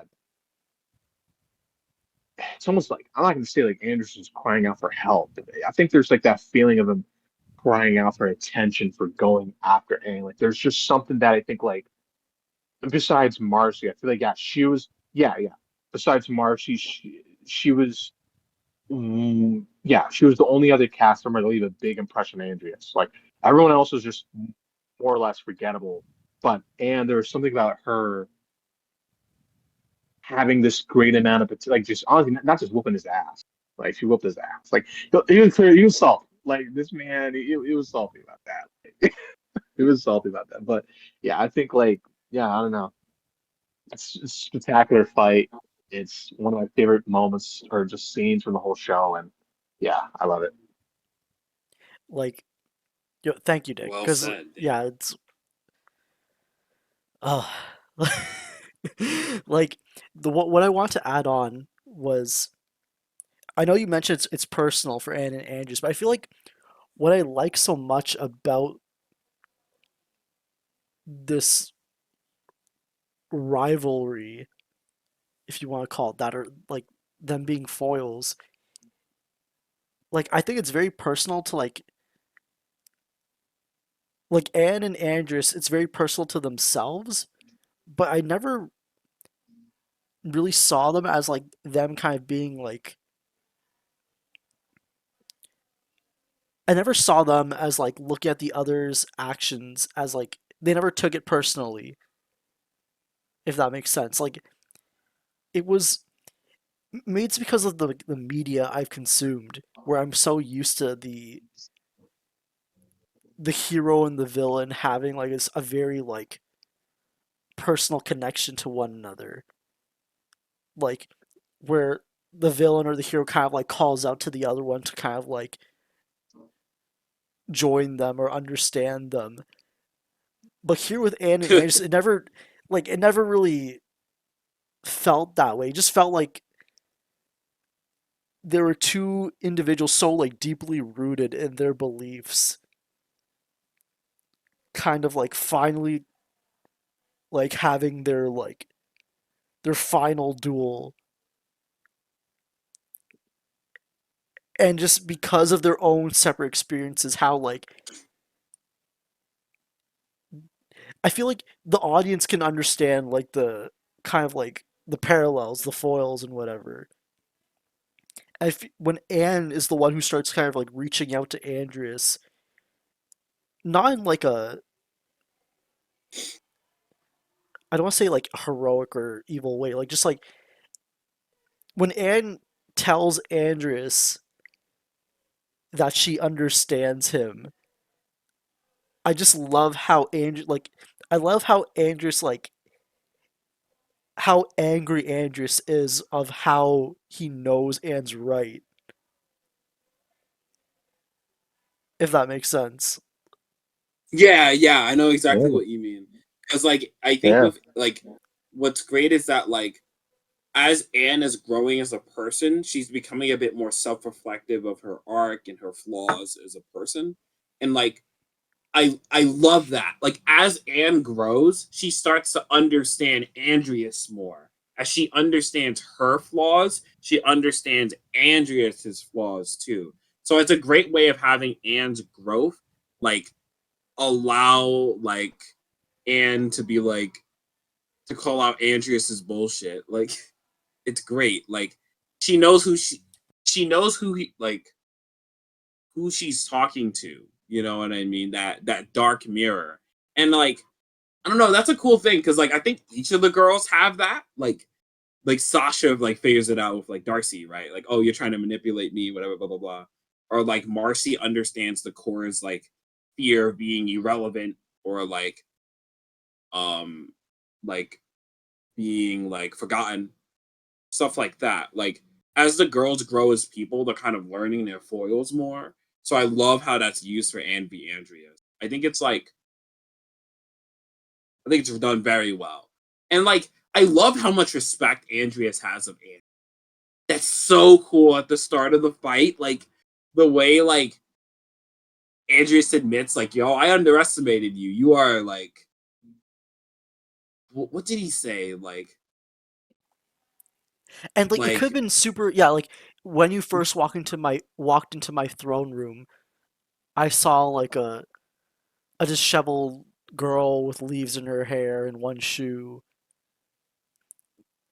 And he said something about, "Oh, but you I understand why the gems chose you as their champion. It was the perfect yeah. deception." It's like, oh, Oh, that's so good. Like because we've had the whole show where like Anne is like treated as like garbage or like disrespected or treated as like this lesser person than Sasha and Marcy throughout the entire text, right? Marcy's like super intelligent and super smart in Amphibia. Sasha's got all the leadership skills, but like I just love that Andreas like doesn't believe that bullshit. He knows the truth. He knows that Anne is the shit. like like I just God, I love that so much. And I love like to add on to this, I love how like Andreas has like a completely different viewpoint of Anne than the core has of Anne. The core sees Anne as an idiot. This doofus, dummy, like worthless part of the trio. Doesn't even know why, like she has the power. That must have been a mistake or something. Like, and then like that's proven wrong by Anne like tricking the core in the beginning of the end, outsmarting it, or like what's the word? Or like just straight up the entire core's opinion of Anne is just incorrect. It's just wrong. But Andreas like doesn't agree with the core's opinion, but doesn't like counteract it either. Like there's something really cool how both characters have like two very different viewpoints of Anne. And Andreas is willing to like evolve his thought process and actually change his mindset on the character based upon all that information. Like this is so good. yeah, like Andrews. Okay, for all of Andrews' like goofy like nature, like once he became the antagonist, he never. I know he underestimated Anne, but he never really talked down to her or talked down about her after True Yeah. Colors. Yeah, yeah, literally, like, True colors. yeah, no, Like because his he just first scene is, yeah, literally, no, make his you go. first scene in the show, literally just by establishing that she's a massive threat to him. Like, no, I still love. He's like, yeah, he's like, there's still one last thing we need to take her on, and then she appears on the screen. He's like, and boom, Oh yeah, toy. And it's like, she's taking a selfie with yeah, Sprig. yeah, yeah. It's like just Yeah, I she has like always that. random assume. 13-year-old girl, Yeah, she has like a like, goofy face, Yeah. like too. yeah, oh. Oh, I don't know. I didn't mention this stuff. So yeah, there's like there's what's it called?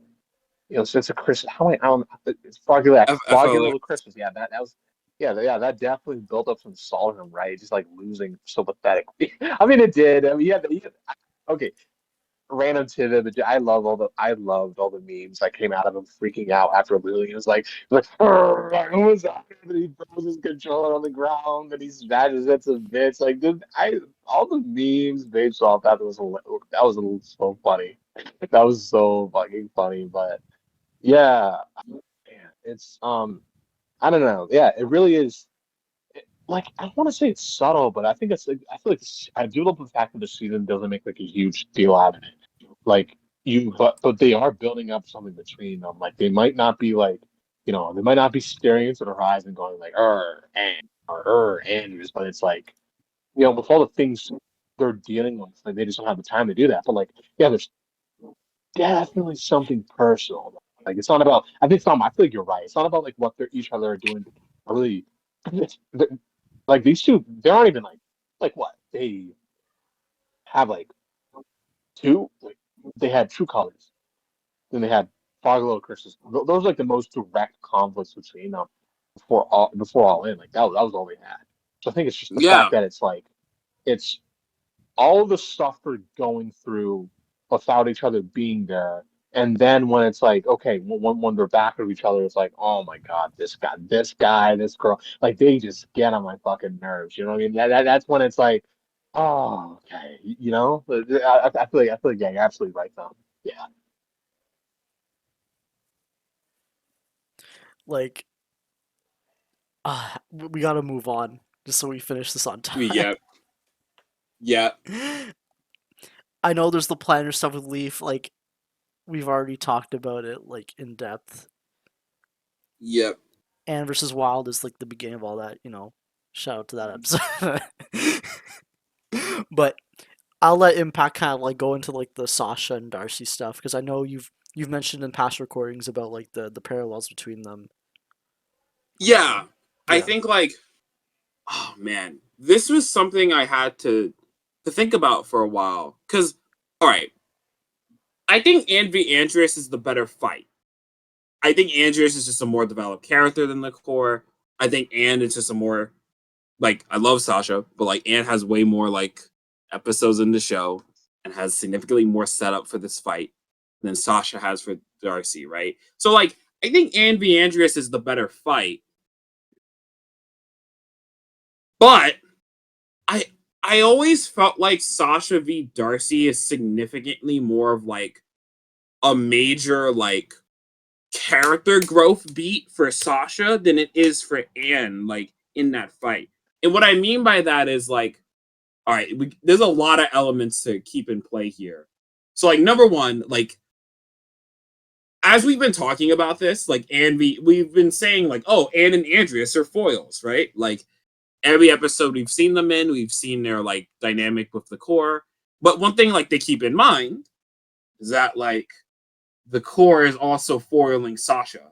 So the more we know about Sasha and like more about the core and like how it wants to have power over everything, how it's constantly a control freak, how it manipulates Andreas to do what it wants, right? Very Sasha-esque like foils there. And remember, again, the core's not getting a ton of screen time, or it's sharing screen time with Andreas. So this fight has like less setup than Anne v Andreas, but like the pieces are all pretty much there once we get there. So like already Darcy's giving Sasha like a natural like foil to her story. But I feel like with Sasha it's a bit different with Anne v Andreas. Cause with their like what's the word? Cause with Sasha, like at the start of 3B, like Sasha is like super scared of being a control freak and a jerk. And she's a bit insecure of her growth throughout the season and she's always having to prove to Anne, like, no, I've changed, no, I've grown. And as soon as like Darcy like pokes fun at Sasha just a little bit, like it starts to make her question something, Sasha immediately goes like, I don't know, Anne, have I actually grown? Like that thing knows our every move. Like it takes like a few words from Darcy to like make Sasha like start questioning herself as a character. So to me, like this fight is a little bit more of like a major character beat for Sasha because now this is like almost her second temple trial, like how it was for Anne, where this is the point where Sasha has to prove she's grown in the story by fighting a natural culmination of her insecurities and fears in the tech. So already fighting like a natural opposite to who she was before and her being scared of being that person already like there's already something there and it's set up really well in the beginning of the end too. So that's like one big character beat with it. And then like you have also Sasha like having to like forgive Marcy in this scene too. This is also really important. Like with Anne, like she already wants to forgive Marcy, right? Like it's not that hard for Anne to be like, no, Sasha, we need to forgive Marcy. But Sasha's like, I don't know, Marcy did this. She was a bitch. You know what I mean? Hypocritical comment here and there, blah, blah, blah, blah. You know? So for Sasha, it's a bit different for her having to fight to save Marcy compared to like Anne. So that's also like a really big character beat of Sasha like choosing to want to save her friend, choosing to want to heal this friendship, and choosing to forgive it. And like I'm not this doesn't even go about to like all the Sasha and Grimes stuff in general, like with Grimes saving Sasha at the end, like giving that little pep talk to her a bit. Like, I don't know, there's always like a part of me that like, well, I think Anne v. Andreas is the better fight. I feel like Sasha v. Darcy is a bigger character beat for Sasha. Like, it feels like it's like checking off all the boxes you need for the character. Like, oh, the character needs to get over an insecurity. Let's have her fight the amalgamation of all her insecurities. Oh, we need her to like learn to forgive Marcy. Let's have her save Marcy. Or like, oh, we need her to like understand that she's grown and changed. She can't get like tricked by the core's like manipulation and such, or its illusions and whatnot. Oh, we need like to bring back Sasha's like idea of persistence from the third temple. Boom. We have that with Sasha like never giving up, no matter what, to save her friend and like cut the cord against Darcy. Like, I don't know, like I kind of wish I had Pickle with me because I feel like he would be able to help me out with this too. But like, like I don't know. I always feel like Sasha v. Darcy feels like a more necessary like. This is a character beat. This is like these are all these checklists of like what needs to be done with this character. We're gonna complete this all in one fight. Oh, and giving like her big moment with Grime too, of Grime giving like the idea to Sasha, like with like Anne giving like the advice of like don't let your like past define you and focus on the present.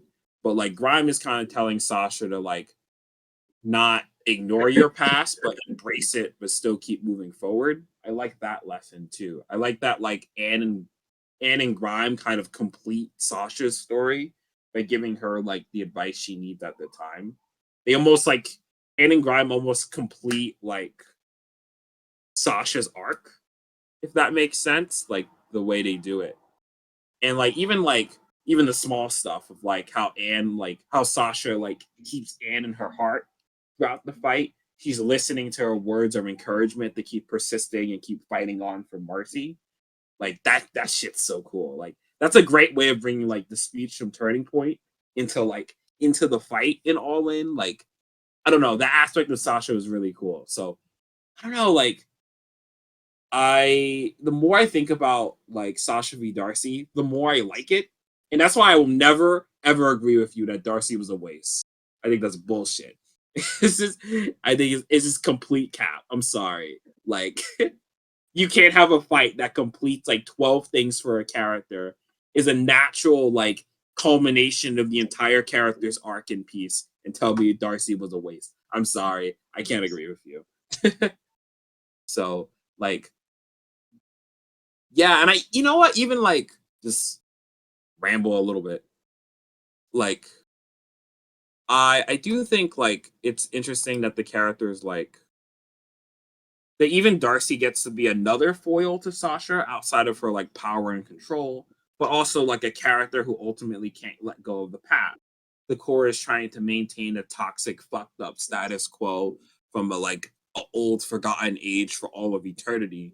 While Sasha is trying to maintain the past status quo of the friendship, where she stays in control, and Anne and Marcy are kind of just doing what she wants all the time. Love that too. So I like that the core gets to be like a double foil to Sasha as well. So like, I don't know, man. Like, again, I love Anne v. Andreas, and I think it's always will be the better fight because I think Anne and Andreas are naturally the more like developed characters in the series. But like Sasha v. Darcy does so fucking much for Sasha. Like I always feel like it's a necessary character beat. You have to like give me an argument to say that like I guess you could say Sasha could just fight the core, but it's not the same. If you don't have Marcy around to like be a big like point of her arc, you miss so much out of like a lot of the nuance out of the character to me that like I will always defend Darcy because of this fight. That alone made me go, this character was good. I'm fine with it. So yeah, a lot of good shit here. All right, Big thank you, fiction. Impact. Yeah, thank you. Like Yeah. I don't really have much to discuss.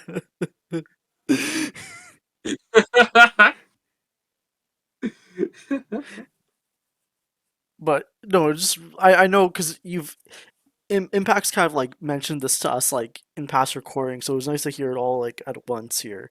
So I was just glad I could let you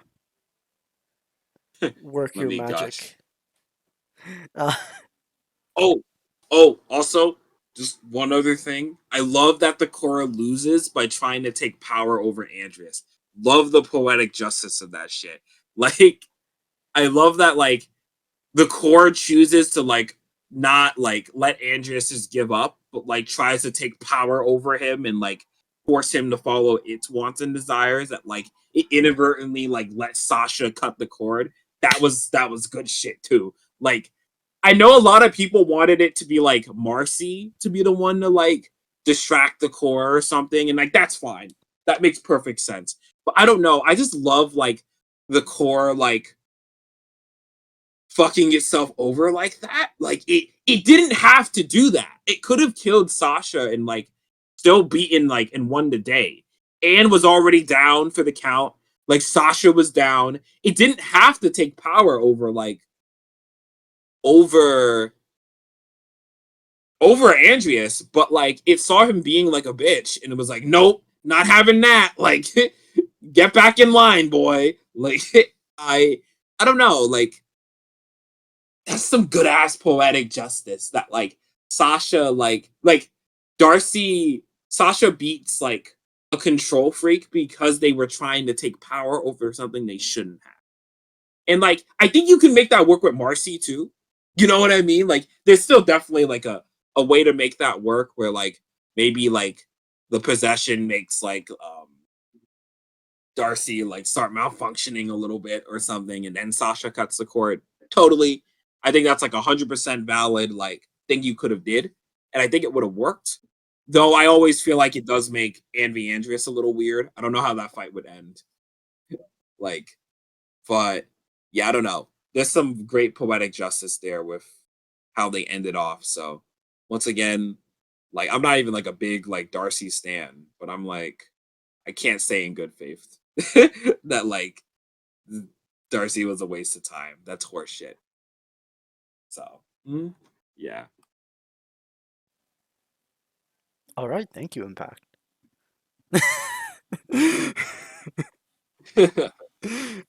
Oh man, like I know you wanted to say something about the Heron fight. So I think the Heron fight is kind of just okay. I'm not like Yo, I think it's get my the least favorite. fuck It's out! like I'm just saying that I thought this setup was always whack. I was like, Andreas just ended up getting like coincidentally like I know like the herons were like harassing Frog Valley, but I was like, I don't know. It felt so weak to me. Like like it felt like they just kind of showed up and then like Frobo just started shooting shit and like there's some good moments there. I love like the Boon Choice stuff. I love the Boon Choice being in trouble and then the Planter saving them. That was awesome. That was cool. I like the Planter family hunting dance. That was great. But I don't know, man. I always felt like the Planters fight was always kind of mid. Like I'm sorry, guys. All right, it's okay. It's all right. It's Like over. I sorry, So guys. over. Yo, okay, I thought This I is wasn't gonna. over. I thought at this point we'd move on to the hardest thing, but clearly we need to go back to basics because because okay, I understand for the Heron fight, they really relied on Frobo to carry that fight for them, just Yeah, because of the power scaling, whatever you want to call it. But the power scaling. I think the reason I think the fight was solid, and the planter hunting dance just made it like peak That was great. Yeah. because I think the Herons had enough setup because Toadcatcher, they already have their own backstory among the toads as being kind of like dangerous and hard to deal with. Like their solution was just to let them like be and not like interfere with them. Then you have later in season 2 where like they show two herons and it kind of implies like if Toad Tower wasn't able to take these guys down, they've probably been roaming around for a while.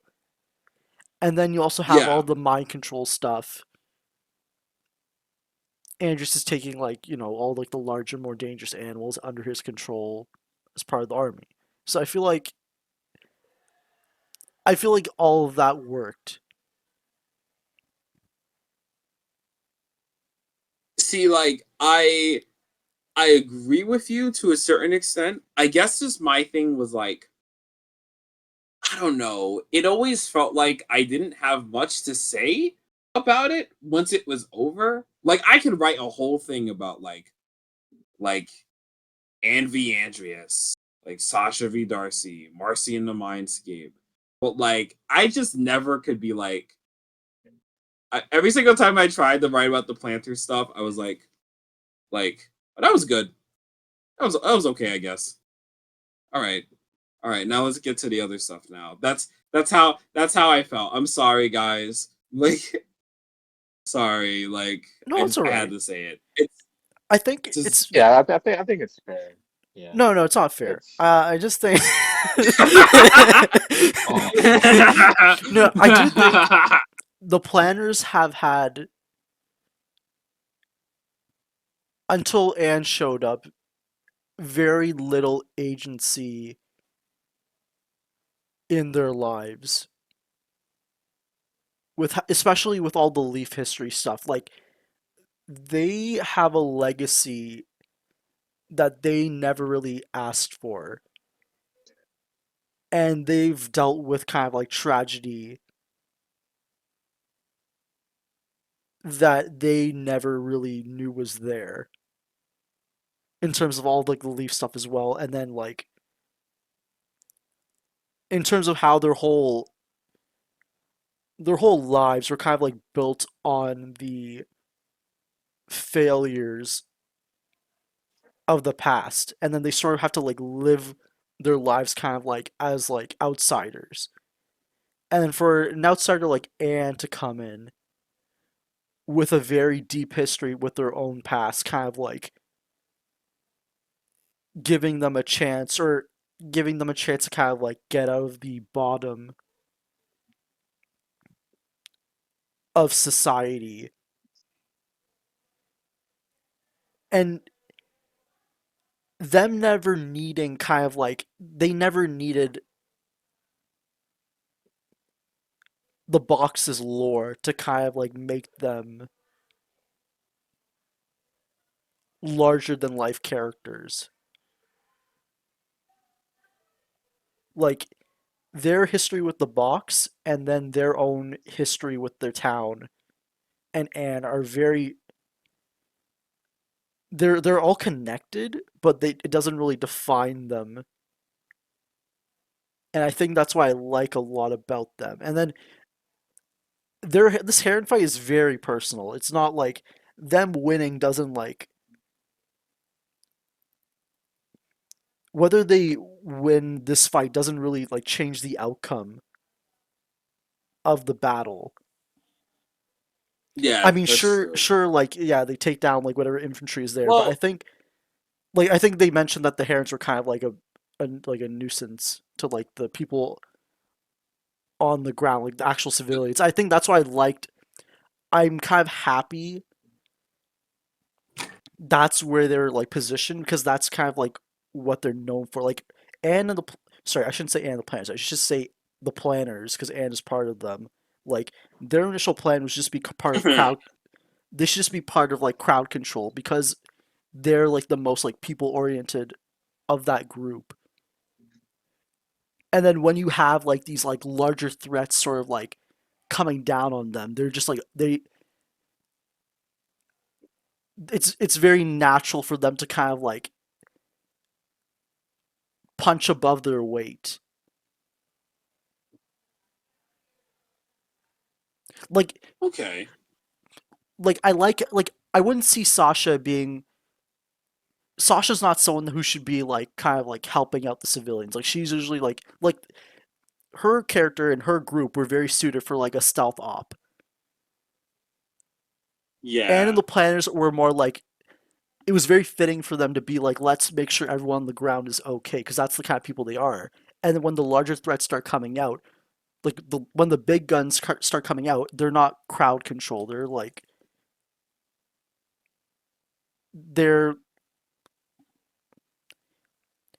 they're not like foot soldiers. They're the best of the best. I don't know. I just like Yeah. that kind of like switch between them being like average Joe and then larger than life. All right. That's fair. Okay. But yeah, Okay. we got to go into the hardest thing. Yeah. um, but yeah, that was a great talk about about All In. Um, the hardest thing. Oh God, what like? Peak Fiction? Pardon? Peak Fiction? Oh yeah, of Peak course. Fiction? Yeah, yes, absolutely. Like uh, Peak Fiction? Yeah. this finale for the hardest thing is 10 minutes long. I think that the epilogue is 20 minutes long. And I feel like this is a very I don't want to say amphibia move. It's a very like everyone's gonna make like Lord of the Rings comparisons with how like this epilogue is very long. It takes its time to sort of like make sure all the characters like it shows what all the characters are doing afterwards and after the fight. And I think there's a lot of cases in media where people kind of talk about how like an ending might drag on. But for something like Amphibia, it's definitely well deserved. Like I don't think I've ever heard anyone kind of like say like I've seen a lot of people say that like the final fight was a little rushed for them, but then I don't see anyone saying like the epilogue was too long. Correct me if I'm wrong. Hmm. I think you're right. I think I've only ever heard people just come after the first half because of I don't know. I do have disagreements with all these complaints, but yeah, that's pretty much what I usually hear. It's like first half is a little too rushed, then second half is just peak fiction. I don't know what you saying, but yeah, second half was pretty much just peak fiction to a lot of people. Yeah, absolutely. Like I know Impact's just AFK for a little bit, but I do want to bring up right now that the mother there are two things that I've seen. The the secret spell to destroy the gems, the the appearance of the guardian. The secret spell, I think that needed some sort of like hint or clue in a past episode. The guardian didn't. That's just my opinion on it. Maybe I can elaborate when Impact comes back. I do think, at least for the secret spell, it just needed like some sort of relevance. Not sorry, I shouldn't say relevance. I just think the spell should have been sort of like hinted at, because I feel like that would change a lot of the dynamics of how like the fandom kind of like not fandom how the viewer would kind of like interpret different character motivations. While the Guardian's appearance, I feel like whether you knew it was coming or not earlier before wouldn't really change how we kind of like interpret it.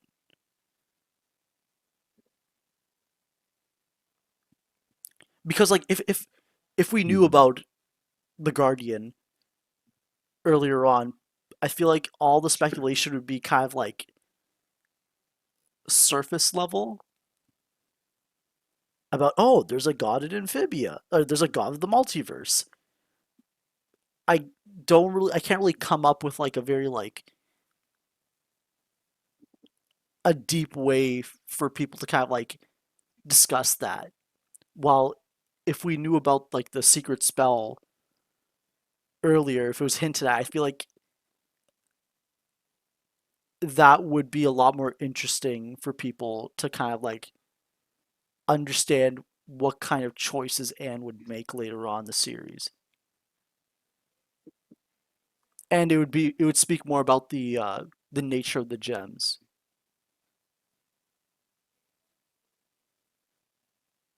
I think that's no. I mean, that's a really good point. Honestly, I feel like that's been something I feel like that's something I've struggled to admit, where I can try and force out some bullshit and just say like, oh, you know, Mother Rome's in her memory, but it's like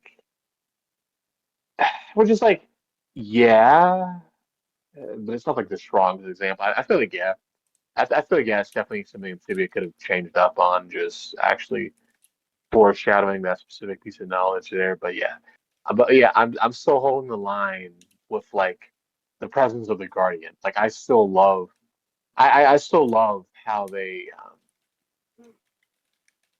basically just connected his entire like just his entire being to like the series, even on like a thematic level, right? Like that's why like even with the Duex Machina allegations, like even with those allegations, even with those accusations, I'm still like, nah, you know what I mean? It doesn't. They don't feel disjointed. I feel like they just don't feel disjointed. Like they feel like they're there to really because at this point, when you have this tremendous story coming to an end, you really saw Anne go through this major character arc. You're thinking to yourself like, oh my God, this is her at her peak. Like you're just like, you know what I mean? You're just like so hyped to have all this come to an end. You're just really imagining Anne as this goddess. But then like, yeah, no, this just reminds you that she's 13 years old, right? Like she still has the rest of her life ahead of her. Her change does not stop. Like her life, like this was pretty much prepping us for the fact that yeah, her life could be wildly different within 10 years, and it was, by the way. And like, yeah, I think yeah, this is just a reminder that yeah, like I don't know, it was great. It was really freaking great. Like the Guardian scene was really great. Like 10 out of 10. I think, but yeah, I can totally admit that yeah, you should have foreshadowed this secret spell a little better. Like it was still an incredibly well executed scene, but yeah, it could have been done better. Huh, it's interesting that like personally, like I never found the spell like a problem. I was like, oh yeah, that makes sense. The stones are powerful. Like they're like if you use all three of them together, they'll probably kill you. Yeah, that makes sense. Okay. that it never bothered me. It always is like, yeah, that okay. I'm fine with like establishing that stake in the finale. Like it didn't feel like it came out of nowhere. Like and I don't know, like that was never really my beef with it. Um I do think it's a fun foreshadowing of the Guardian though. Like that not Marcy. That Anne has to ask the gems. Like she has to talk to someone, but who is that? For the Guardian itself though, Guardian never came out of nowhere to me. I was okay, beginning of the end first establishes that like the stones, we don't know how they work. Like in Mother Alm, I always thought it was like, man, I wish we got to know like who created the stones or whatever, or more about them. Ah, that sucks. Oh well. And then like beginning of the end was like, well, yeah, like you not getting that information is important. Like even Anne was like, hold on, wait, they know as little about the stones as we do. Like that was a plot beat that they didn't have that information. And I'm like, oh, okay, wait a minute. It feels like the writers are trying to tell me something. We still don't know how the stones work. We know one amphibia we know has made them. And they come from like a place we don't know. And we don't know their purpose because the alms in the core and slash ancient newts sort of like how they interpret the stones sort of influence their like civilizations and such. That's cool. So I was like, we need an answer to the stones and we need to know who made them. And the only person I can think of who can make infinite power in Amphibia is God. Like like I was like, so when the Guardians showed up, it didn't feel weird. It felt like, yeah, we got magic powers. Yeah, there's no one else in the show that could possibly explain what the stones are about. Yeah, that makes sense. Like I never was weirded out by the Guardians showing up. It just made sense to me. It was like, yeah, God, all right. I don't know who the else could make the stones. Like, you know what I mean? Like they're not like a man-made thing. So like I don't know, the Guardian never came like weird to me. So I just never had a problem with it. Like again, I wasn't like making predictions like, oh God, guys, like there's gonna be God in the next episode. Like, no. But I was like, we need to know like what are the stones about? Why are they here in this world? And what makes them important? So I'll like we needed someone to answer that question, and the core couldn't answer, and Mother Home couldn't answer. I mean, like, who else is gonna answer the like, you know what I mean? Like, someone's got to know. So, like, I don't know. It just never felt weird. It felt like it was a way to give concrete information and like answers to questions that we've been asking for a while. So, I liked it. And I don't want to go too much into the core versus the trio fight because I feel like that's been discussed to death. Um, Yeah, I do just want to point out that like I feel like overall I do kind of see the core and Darcy as like two separate villains, and I think yeah, I've I agree with always that. kind of liked the core. I feel like Hmm. the core kind Say of it. loses some of its like I don't want to say mystique. I felt like I think everyone can agree that the core became less threatening when it became Darcy. I don't think that's a bad thing. I just think I I just think that okay, I know Darcy's more threatening because it's like a more personal kind of like threat to the main character. So like it kind of like it yeah, helps it helps ground that fear of the villain. But I do kind of appreciate more. I kind of like the core more when it's kind of more of like a force of like a primordial evil. And I think this is more like personal preference because I do think you still need a character like Darcy to sort of like kind of like make the threat of the core more like tangible to the characters. yeah, I agree with that. And like, Dub, can I go or Oh, like, I was do you like want to a keep? little bit more. I just want to say that like yeah, like Darcy, what makes the core like a threatening villain was that it has like the more like the more tangible, more personal threat, and then the core like the idea of itself and how it's like it's very like abstract about its like about its evilness. I like that aspect more of it. Not to say that it doesn't. I still like both aspects of the villain. I just like the more like cosmic evil kind of evil. But yeah, go ahead, Impact. Yeah, I think I gotta take. I kind of feel like the girls made the core less interesting. I'm not gonna lie. The core is like really cool. This like abomination of societal evil amphibia that constantly tries to maintain this sick, twisted status quo for all of eternity. And like, I always think in my head, I'm like, man, the girls don't know shit about.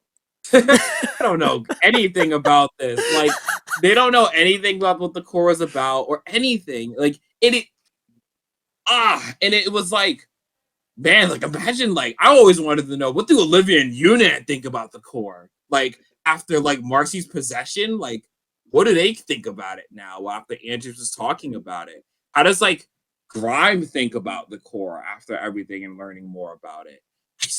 I sort of feel like it would have been a lot cooler if it like the girls just weren't there and it was just modern amphibia versus ancient amphibia.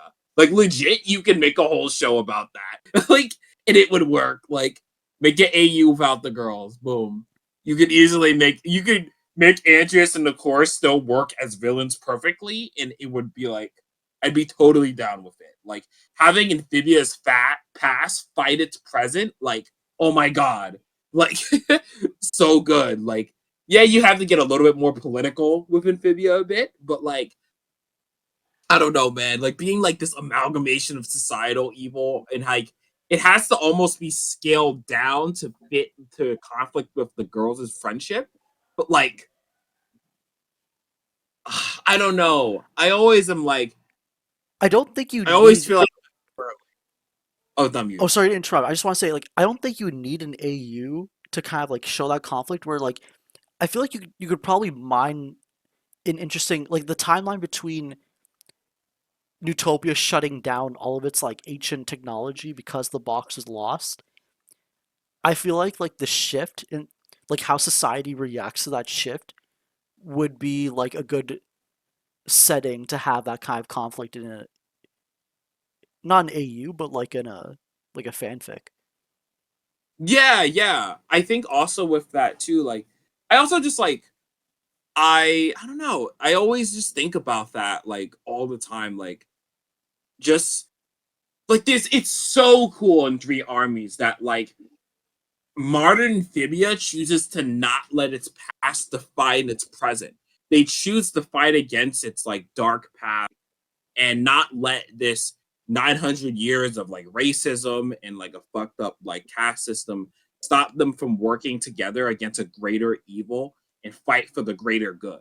That's so cool. Like modern amphibia is not letting its past define it like how ancient amphibia did, like how it's like how the core is always like trying to maintain this mindset that the stones are their god-given right and they must perpetuate this system for all of eternity, even if the people who were in that system are long gone. It doesn't matter. It's beautiful and perfect and should keep going. It needs to keep proving itself correct over and over again. It's like a big bundle of insecurity. So like I I don't know. There's just like something about like the girls that limit the core so much. Like in the core and the king, the core is great. It's like like the way it, like Aldrich is used as like a way to like project its thoughts out, like how Marcy's used is so cool. Like I love that. I it's just it's so good. Everything with the core and like the core and the king is awesome. Its relationship with Andreas adds so much depth to his character and to the themes of the story. I don't know. It's always just like a part of me kind of thinks that like the girls make the core less interesting. Like I I don't know. Like it, which is like so weird because like the fandom would be like, wouldn't even know what the fuck I'm talking about. No, Like, I get what you like, mean though. I get what you mean. Like maybe maybe because like I don't want to say that Amphibia's rating kind of like stops this kind of storytelling, or but just because of the nature of the show and because it's on Disney, it's like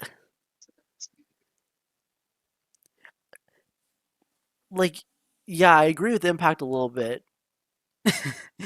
I think I just wish that the maybe the more like I wish the adult characters maybe gave more thoughts on the core Yeah, yeah, Mhm. and like how that Yeah, and how that I see what influences you mean. society. Yeah, I mean that's yeah. Because it always is like the whole. Like not to go into the whole spiel about it, but it always is like the whole troublesome thing about these. Honestly, it always what sucks when like you have this really great show that just has this really strong storytelling. Yeah, but it is. Yeah, it's often just it's stuck in like Cartoon Network, Disney or Nickelodeon. So it's like they can really only go so far with what they're targeting. Like they're like the storytelling is strong, but the themes it does have to be sort of like you know made presentable for kids. for And it's kids. not to say that you Yeah, can't like challenge kids. It's not to say that we can't, but it's like yeah, you can only go so far. And They're only allowed to yeah, go so far. yeah, and I think yeah. what Like, I mean, like, I feel like the core wouldn't necessarily be violent per se to have to show it, but I do. I mean, to be fair, the core is fucking violent already in the show. It's the most violent character in the show. Like, you know what I mean? Like, there's some horrifying shit that thing does. But I, I guess to me, like, I don't know. Like, I feel like you kind of make Amphibia like a political drama. I'm not sure, like, if that's like the vibe I want for it, but I don't know. There's just something interesting about like modern Amphibia learning about its past. Like again, I like one of the things I love about Olivia and Yunan is like the characters, not the episode. Like when they see them again in the beginning of the end, Olivia and Yunan cannot say like what happened to Marcy. Yunan is like, yo, Marcy, like she changed. Like she can't even say it. I don't know, like I just think about that scene a lot because like what do Olivia and Yunan think about the core? Like what are their opinions of it? Like in general. You know what I mean? Like Grime got his whole arm cut off by the core. Like like I don't know. There's a potential there for like maybe like I don't know, Olivia, Una, and Marcy have their own subplot in season 3 where they figure out more about ancient Utopia as the story goes along. Um for that to work out. But I don't know. I do think the core was always limited by the girls, unfortunately. So the girls gave a major L. I I'm think playing, obviously. I think just a transition to like the epilogue stuff. I know we were talking about kind of like the core, like the storytelling on networks, kind of like geared towards younger audiences. It kind of so seeing this again, this is my opinions based on maybe like limited media consumption or not enough, but maybe it kind of frustrates me more on the other side where you have like shows that are allowed to be that are more flexible with their target audience. So like say like a live action network that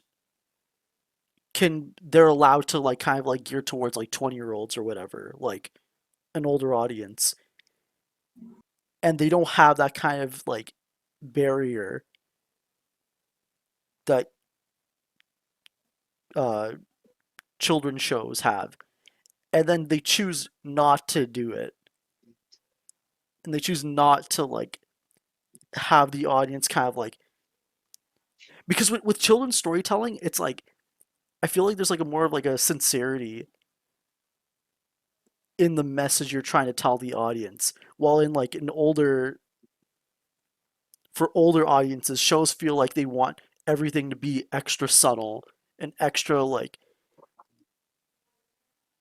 complicated in the message to the point where like they try and make things like open ended, not open ended.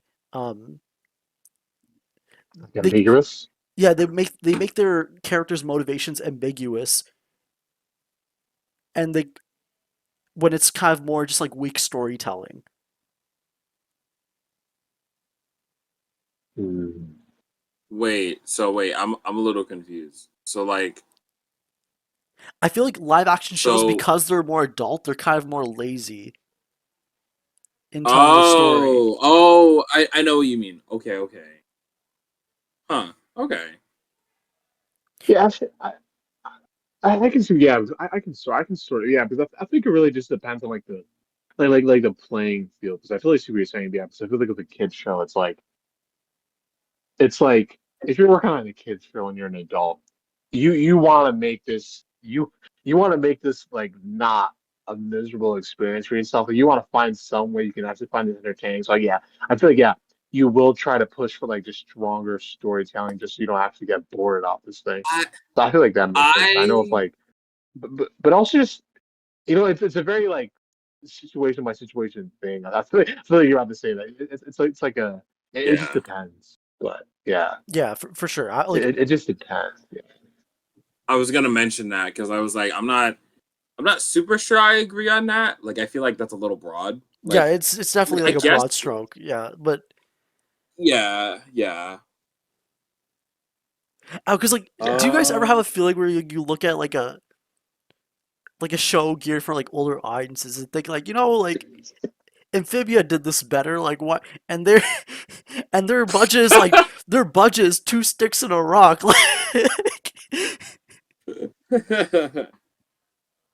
I don't know. It's Honestly, just sometimes. And I guess it's just one of those things where it's like yeah, I guess it really just depends on like where you're looking. You know what I mean? Just like just how you go view the scope of things. I guess because I'm like I'm just like I feel like I'm just like Amphibia is another great show. I guess I feel like that's how I feel. I guess. Yeah. yeah, and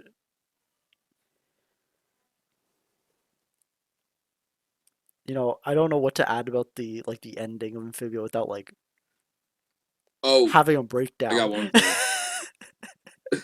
You go ahead, Wait, Impact. I wanted Yeah, to mention one thing just before we get to the ending. I will say I do really like how Anne's like I like Anne's like death because like I think it was a cool way of keeping with the ideas of like rebirth of the character. I'm so surprised I haven't seen people mention this. Like throughout the entirety of season 3, right? Anne's powers have had like this lotus symbol to them the whole time. She has a lotus flame on her like shirt, right? Like which is like a whole like symbol of like rebirth and reincarnation, right? Being born anew, born again, right? So I mean, like the character is literally reborn at the end of the text. She dies and comes back again. Like I don't know. I always thought that was really cool that like Anne's calamity powers ends up leading her to be like reborn.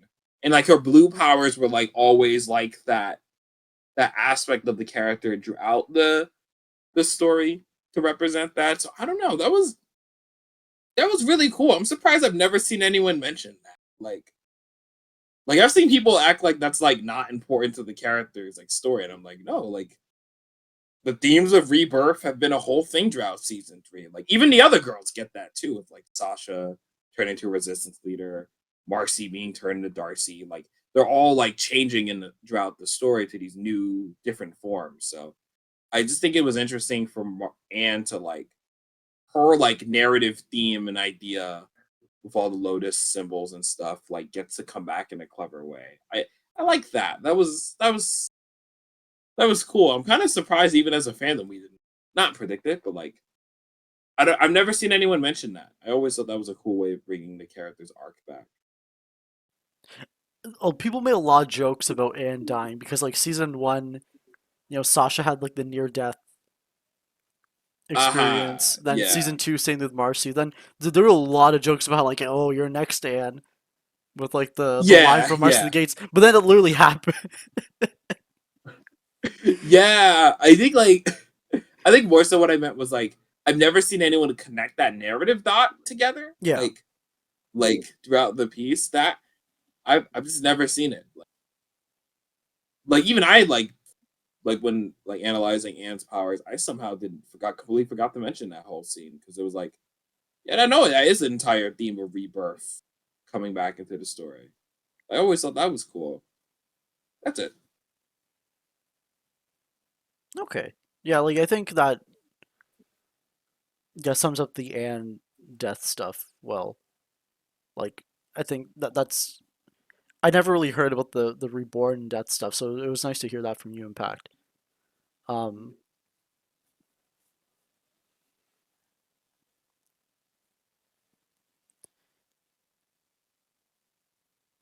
yeah, I don't. This one, everything the epilogue, like I've always kind of understood where they're coming from, and a year and a half later, I still understand. I don't know. I feel like What? if I start Wait, talking do about you? it, oh, go ahead, Impact. Oh, I was wondering, what do you mean? Like who Oh, understand where you're coming? Are you talking about the show or the fandom? I mean like me under like the how the show decided to wrap up. Like I've always Oh, like I never had any kind of like disagreements on how the show kind of like settled things in terms of like the separation between like everyone. Uh, um, there's a lot of like a like I've seen people saying like, oh, like if Anne's losing this, she should at least have that, and it's like she's not losing people. I mean, she is, but physically, yeah. Yeah, plus this isn't like a bartering system. Like this isn't like that's not the playing field. Like that's not what we're doing here. It's not like I don't know. It's definitely one of those. I feel like it's like one of those things where people need to like um I don't know. Just I feel like a lot of people have that subtle sort of subtle misunderstanding of like just knowing. I feel like yeah, it's the thing that like just varies in degrees with people. But I feel like there yeah definitely people who are like their ideas of story is just this to them stories either make you happy or sad. It's like and it's like no. No, they can be way more than that. Like you don't just stories are not just there to make you have happy thoughts or sad thoughts. Like there can be stuff in the middle and there can be stuff way beyond all that. So it's like I don't know. I feel like some people were not ready for that. I do think yeah, like when that ending first came out, people were emotions were very raw, and I think a year later, it's like I think everyone's kind of like accepted like Anne separating from the planners, and Sasha and Marcy sort of like Drifting off, drifting and off. then even though I mean, not really. Like I mean, yeah, I guess they drift off in 10 years, but they're literally on the same planet. Yeah, that's They come back I, to each other. Like Impact. literally, like all the fan art gets to like, I'm trying so yeah. hard to end this retrospective on like a positive note. It's Sorry. no, no, no, no, no, no, no, no, it's fine. No, it's fine. I didn't want to say it. I'm glad you said it because I didn't I, have to. But I, like they're on the same they're on the same landmass impact. Like, and Sasha and Marcy, Yeah, and like they're a flight away. Like, you can't fly to Wartwood now. yeah, and like not to go too much on it, but like I don't know. I always felt like the girls separating was like The best thing to pretty happen to them. normal. Yeah. Yeah, I was like, yeah, I kind of hope so. Like, I was like, people were like, how the heck did Sasha and Anne must have broke up in high school? And I'm like, no, like one of Sasha's major points as a character is learning to believe in Anne and like believe that she'll be okay if she stops taking power over her. Have confidence in her. Sasha having power over Anne always came out of Sasha underestimating Anne and like thinking of her as smaller or weaker than her. At the end of the text, like Sasha like learns to respect Anne and learns to use Anne for inspiration and hope and to be a better person. Like Sasha believes in Anne that she'll be okay and like she doesn't need to have power over her. Literally, Sasha growing as a person meant letting go of Anne. Like, you know what I mean? Or Marcy letting go of Anne and Sasha and being like, this friendship can't define my entire life, and I have to expand my friend group to other people. Like, she learns to stop holding on to an idolized viewpoint of friendship that was never true. Like, of trying to get Anne and Sasha to love the same things as her and they enjoy the same wants as her. That never happened, and that's okay. Like, your friendship at 13 doesn't define your life forever. And like with Anne, she was always codependent of like Marcy and Sasha to like tell her what to do or to make decisions for her to control her life. Now when she can control her life, yeah, it makes sense that they would separate. Like I thought it made perfect sense. Like I I don't know. Like it never felt weird to me. It felt like if anything, that was an awesome character beat for all these characters that they did separate and they did grow lives beyond each other. Like I've seen people who've drawn like AUs of like the girls like being in college and like meeting new people and kind of like dismiss those fanfics and stuff. And I'm like, no, like that's awesome. Like I want the girls to know more people beyond each other. Like that's what they did in Amphibia, right? That's what the girls did. They separated, found different friend groups that naturally fit each other more and the people who they were at the time, and naturally bonded with them. With Marcy, it's a little different because like she was trying to maintain the previous friendship she had. So she's necessarily trying to not build relationships with them. So it's a little different. It's Marcy trying to maintain a relationship out of fear of not choosing to go and make them. But like anyways, the point is that separating them is a good thing. There we go. Like I always feel like you're taking away something out of the girls if you try to be like, no, they're together and they're always a part of their lives forever. I'm like, that's whack. Like that's what made Amphibia cool. It said like no, like some people will not be in your life forever, and that's okay and normal. There needs to be more shows that tell you this. It's okay to not have like the same friends in your life for like all your time. You're gonna grow as a person. You're gonna change. You're not gonna be with the same people all the time. Like I don't know. Like stop making Amphibia more generic. Anyway, point is that's it. Like, impact. Okay, I gotta ask you because like most of my exposure now to Amphibia content has been the subreddit, fan art on Twitter, and then occasionally like a Tumblr like hour marathon of just like going through stuff. Like what it seems like a lot of people kind of there's before Amphibia, like there's Amphibia time period, and then there's the 10-year later time skip, and there's not a lot of like sort of like content or fan art or like discussion about The in I shouldn't say between. discussion. Yeah, there's not a lot of like content about the in between. And I kind of get that because like as an artist, like you already have like the girls as adults. You can use that. You can go off of that. Yeah. But like to be honest, I've seen more like post Amphibia content, like fan art from like the Amphibia, like the world of Amphibia, like people giving stuff to like Polly and Sprig and Grime, um, Yeah.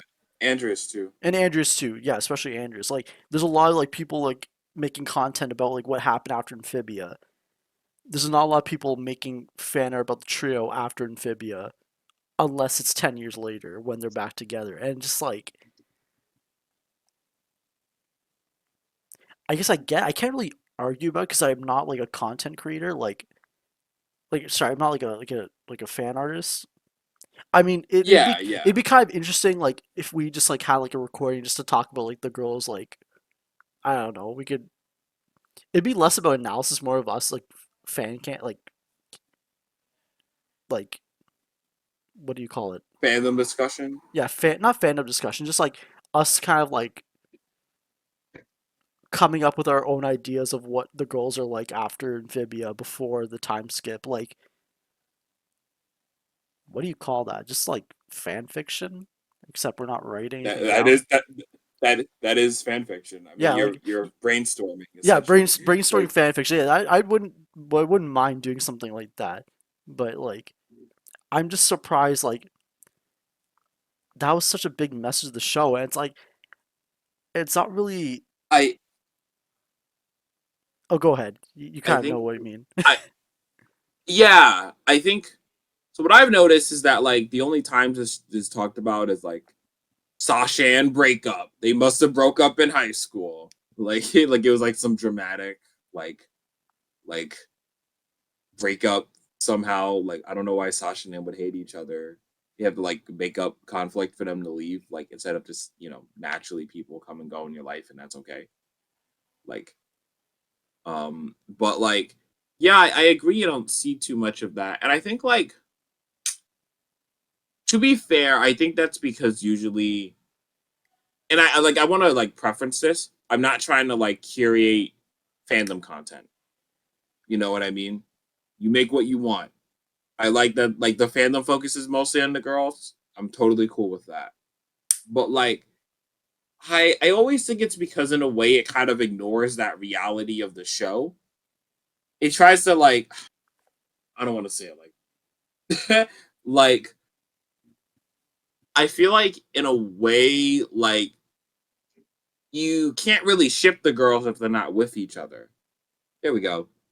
I think that's the best way I could explain it. Like if you want to explore Sasha's time in high school, right? Usually it's like about Sasha and stuff, but like you rarely get something like, oh, like does Sasha still do cheerleading? Maybe she does like another sport or something, or like whatnot, or like maybe she gets a psych degree or something. Like not like obviously she does get it, but like maybe her interest in that field starts becoming more of a thing, or like maybe Marcy becomes a little bit more athletic and like exploration like after Amphibia. She starts going outside a little more and like being a more outdoorsy, or like Anne starts becoming a bit of a nerd. Things like that. Like I don't see stuff like that usually, and like I'm not entirely sure why that's the case. I think maybe because it's hard to ship the girls if they're not with each other. It kind of forces you to write like solo stories about them with like their own cast of characters they have to be with. You know what I mean? Um, so I don't know. It's an interesting discussion. I feel like if anyone has like Amphibia Twitter like could explain why or like send a clip of this and ask like how come we don't get a lot of like fandom content of the girls in between those 10 years, then that'd be great to send because I'm really curious to see what the community's like opinion is on that. Like it's always about time skip. It's never about like again Time. like if you want to ship the girls and put them together, like that's how you do it. Like you can't, if they separate 10 years, unless you just ignore it. You just ignore the show and just do your own thing. I'm like, all right. I can't stop you. But even then, I don't even think they fully like just like never talk to each other again. Like I never got that vibe that Sasha and Nan just dip like like after Amphibia. It just feels like they naturally Yeah, just kind of grew apart and like like the way Sasha describes it, she's not like bittersweet about it. She's just like, yeah, we kind of separated in high school a little bit, but we still had like talked and like did fun shit with each other. Like, like I'd expect Sasha and maybe do like some holiday stuff with each other or like still hang out like at big events and stuff or still get Marcy in for something. You know what I mean? I still think they would have their like get togethers and come back to each other again. So but like they would naturally be more willing to like separate and not have each other in their lives as much anymore, which I also like. That's cool to me. Like it I don't know. It all worked out to me. yeah. I mean, yeah, no, because it's just normal. Because yeah, because as you grow up, like your needs just transform, right? Like yeah. Because I don't know. Because yeah, sure, they might have gone through this gigantic, fantastical adventure of each other, but that doesn't. But they're back on Earth. Like that's not going to be here anymore. And their needs, their life experiences, you know, what they can get involved with, they're always going to naturally diverge. Yeah, because the trio, like, yeah, they all loved each other, but they're also like, all very different people, right? Like, as you're just for the nature of growing older, that was going to like, yeah, create this sort of separation. And yeah, again, now I guess yeah, if you don't have the experience, it's hard to swallow down. But it's it's Yeah, there, it's valid, it's real. Like it pulls from what the show is always inspired by. Like I never felt like I was betrayed, but because it's just so funny because like I'm sure that yeah, some impact. I'm sure you guys remember this, but like, yeah, I remember like this like, a contentious debate for Amphibia was always just like what the ending was going to look like, and one of them was like the idea of like the girls just like splitting up. Forget about that. Sometimes I wonder about that. Do people forget that like, we were talking about that? Like, no, there was talk about like it. It's just wow. that like I just feel like people didn't really think it was. Going I to happen. I've seen more people talk about Anne splitting from the planners than there was about Anne splitting up with the girls. But then it felt like when the planter split happened, I feel like people were ready for that. And okay, I'm trying not to retread ground, but it's like people were more upset about like the trio splitting, the planner splitting, even though like Yeah. even Yeah, okay, so like like, we oh okay, my god. yeah, I I don't want Yeah. I still feel like there's salt about like and like Leah. I still feel like there are people who are like, man, I don't know about the found family being separated at the end. Like I still feel like there were debates. Like I still have people to this day who are like, man, I don't know, like Amsterdam separate the planters. Oh, girl, you know what I mean? yeah, but I feel Like like I feel like that debate's more kind of like I don't want to okay, I don't want to say civilized. I just want to say it's more like it's like it's like I get it, but this shit sucks. And then then you're arguing with some other guy. He's like, yeah, I know, but like it happened. It's like, yeah, but I don't like it. It's like, yeah, you're not. It's like you can't really the planner separation. It's like, yeah, that sucks, bro. But then with the girl separating, it's like, no, here are the reasons why like this needed to happen. Like at least with the planner splitting, it's like, okay, this is why it's not the answer isn't this is why it had to happen. It's like this is why it happened. But with the girls, it's like this is why it had to happen.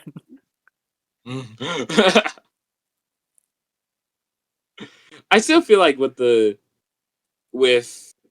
planters, I still felt like narratively, like it was still like important to the piece. Yeah. You know what I mean? That's Like why it's a lot easier to like you can't really argue against it. You just have to you just say like I don't like it. It made me sad. And it's like, yeah, bro, I know. Oh, okay. It's like, yeah, I'm crying too. Like, Yeah. but I do like how like when people kind of like cover the separation in like in fan work, it's very like profound. Like someone made like a goofy comic about like Hop Up like in the afterlife like talking to Anne like because death kind of like resurrected him because he wanted Oh, I to know what you're talking about. yeah, he wanted I to know what you're impress talking Anne about. once she became his boss. It's like, oh, here I revived Hop Off for like a minute, and it was like it was funny, but also like very profound. And then also you had like I think Yeah. Ivy Sundu, like the artist Ivy Sundu's like having Polly talk about Anne meeting her at such a young age, and then you Like have if like her everything with memories were fuzzy. pardon. Yeah. Oh, like her memories might be like fuzzy of Anne or something. Yeah, and then like Sprig, like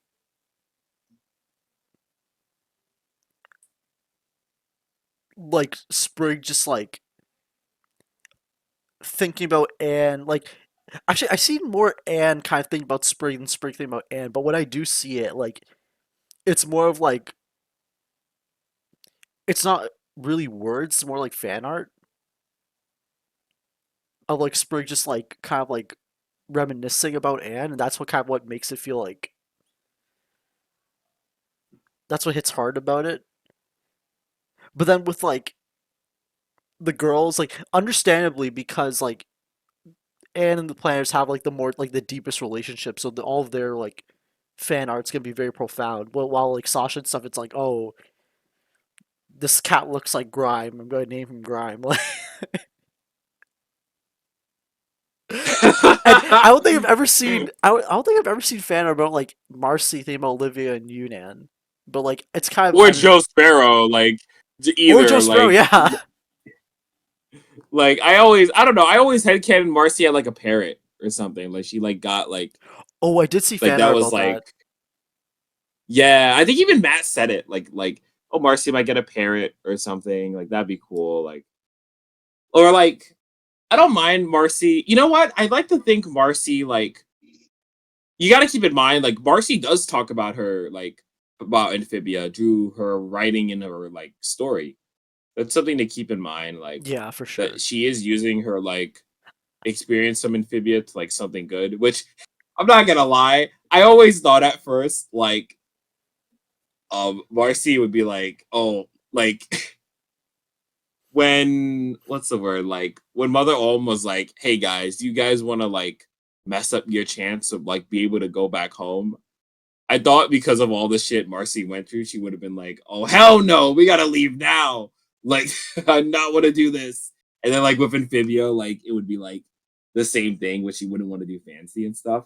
But like the way I look back on the character's arc now, I'm glad like they gave the character like a more mature viewpoint of fiction at the end of the piece. Like she's not using it to escape her problem. She's like embracing her emotions through fantasy and fiction. So I'd like to think that like her thought process on Olivia and Yunnan would probably be shared through the story she's making. And like it also makes me wonder, like, I don't know. I don't know. I don't know. That was a tangent. But No, it's like, alright. yeah, I Yeah, think yeah. she would use like her thought process and Phoebe would be showed through like how she thinks about how she writes her story. I mean, I do think it was a good move because I think the journalists show that she's basing it more on Anne's story.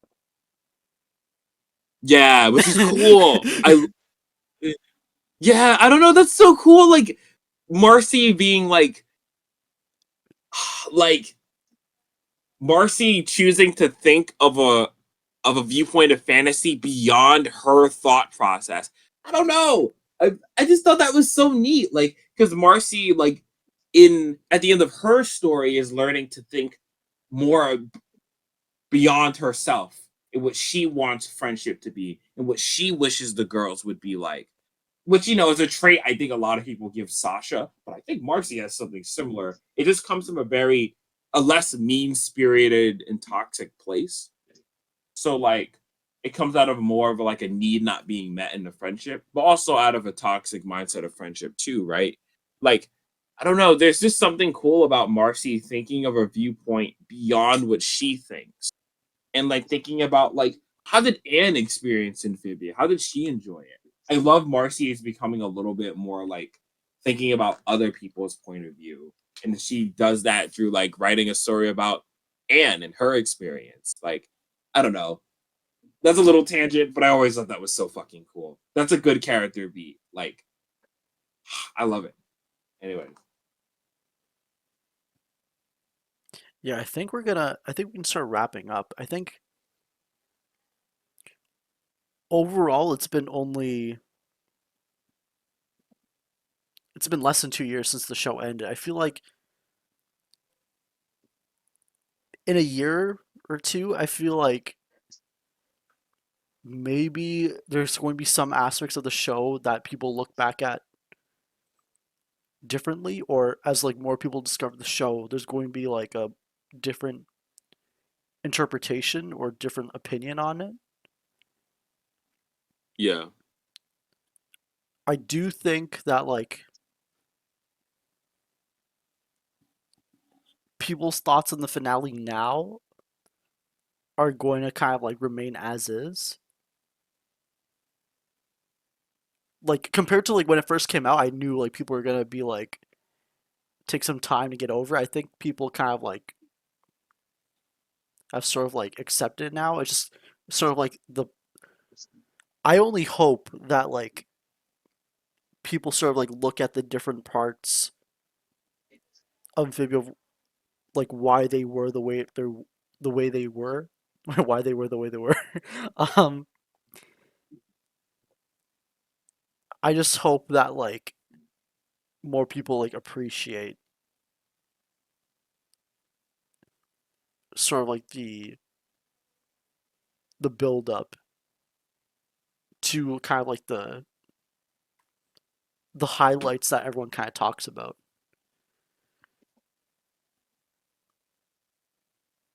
Yeah. And I think you're right, Thumb, that like the fandom's perception has changed. Like, not to go too much on a tangent, I do notice there is a lot more season one defending than there was before. When I joined the fandom, Yeah. people are like very much willing to be like, "Shut the fuck up! Don't skip season one, bitch!" Like, I love that. Like, I love that energy. I'm sorry. Like, I love that people on Twitter are gonna be like, "No, you shouldn't skip season one." Blah blah blah. Like, well, I remember before when I joined the fandom, people were like, you can skip season one, I guess. Like, the show really only gets good, like, once like you get halfway through it or whatever. Or like, season two is where the show really starts getting good. But like now, like it's like no, no, no. Someone makes like some take of like, you can skip a few of these episodes of season one. People will be like, no, fuck you. Like that's very different. And I do hope one day, like, I do think Amphibia's ending has like the perception of it has changed through time. I still think season three is gonna change through time too. I've noticed like some differences in it as well, not too. Um, Especially when people use the same logic they use for season one, but use it on season three. But then we defend whatever. Anyway, let me not go on that. Point is that like I don't know. I do think fandom perception does change over time as things evolve. So like I do think Amphibia's ending is always like when I see like video essays and stuff, people are like, "Damn, that ending was fucking good," or like, I'll see like a Tumblr post being like, "Man, you guys were over exaggerating the girls separating. What the heck? They still come together at the end. What were y'all bitching about?" Like, I just find that interesting, and I think it's good to keep in mind too that majority of fans like that come into the fandom are fresh. They don't have that like season two perspective of like viewing the show only from that lens. No offense, Amphibia fandom, but that does end up happening a lot. So like, it's they're viewing the entire show from the entire show's lens. So it's like it's important to keep in mind that like there's a reason why majority of people find the show's ending very positive. Like, so especially those again who weren't in the fandom at the time. So All right, thank you, yeah. Impact. Nick, any final thoughts before we sign out? I'm honestly, I mean, really, really, just nothing else. I feel like yeah, this is a good opportunity just to restate anything I felt about these finales and just maybe anything that I've been meaning to bring up for the longest time. I think, well, yeah, it's the hardest thing. Yeah, I mean, I think like I loved it when I saw it the first time. And I still feel the exact same way. Like it is, yeah, it's truly like the best way this show could have ended, just hands down. I think on top of that, they even made what they took was a very daring but brave, really brave choice to really just push this because this is a very valid idea. Like what happened here is it's a very valid idea of reading the series, and it might not been what a lot of people would have wanted or could accept at the time, but no, I mean with time, it is just slowly being read as like the right choice, which I agree with, and I do like that we're getting there. So yeah, the hardest thing, yeah, it's like one of, if not the best cartoon finale, out there right now. So yeah, I loved it. All right, thank you, Nick. And with that, I think we can wrap up our retrospectives for Amphibia. Thank you guys so much for listening, and we'll see you guys next time where we figure out what else to talk about. Say goodbye, everyone. Peace, everybody. Later. See ya.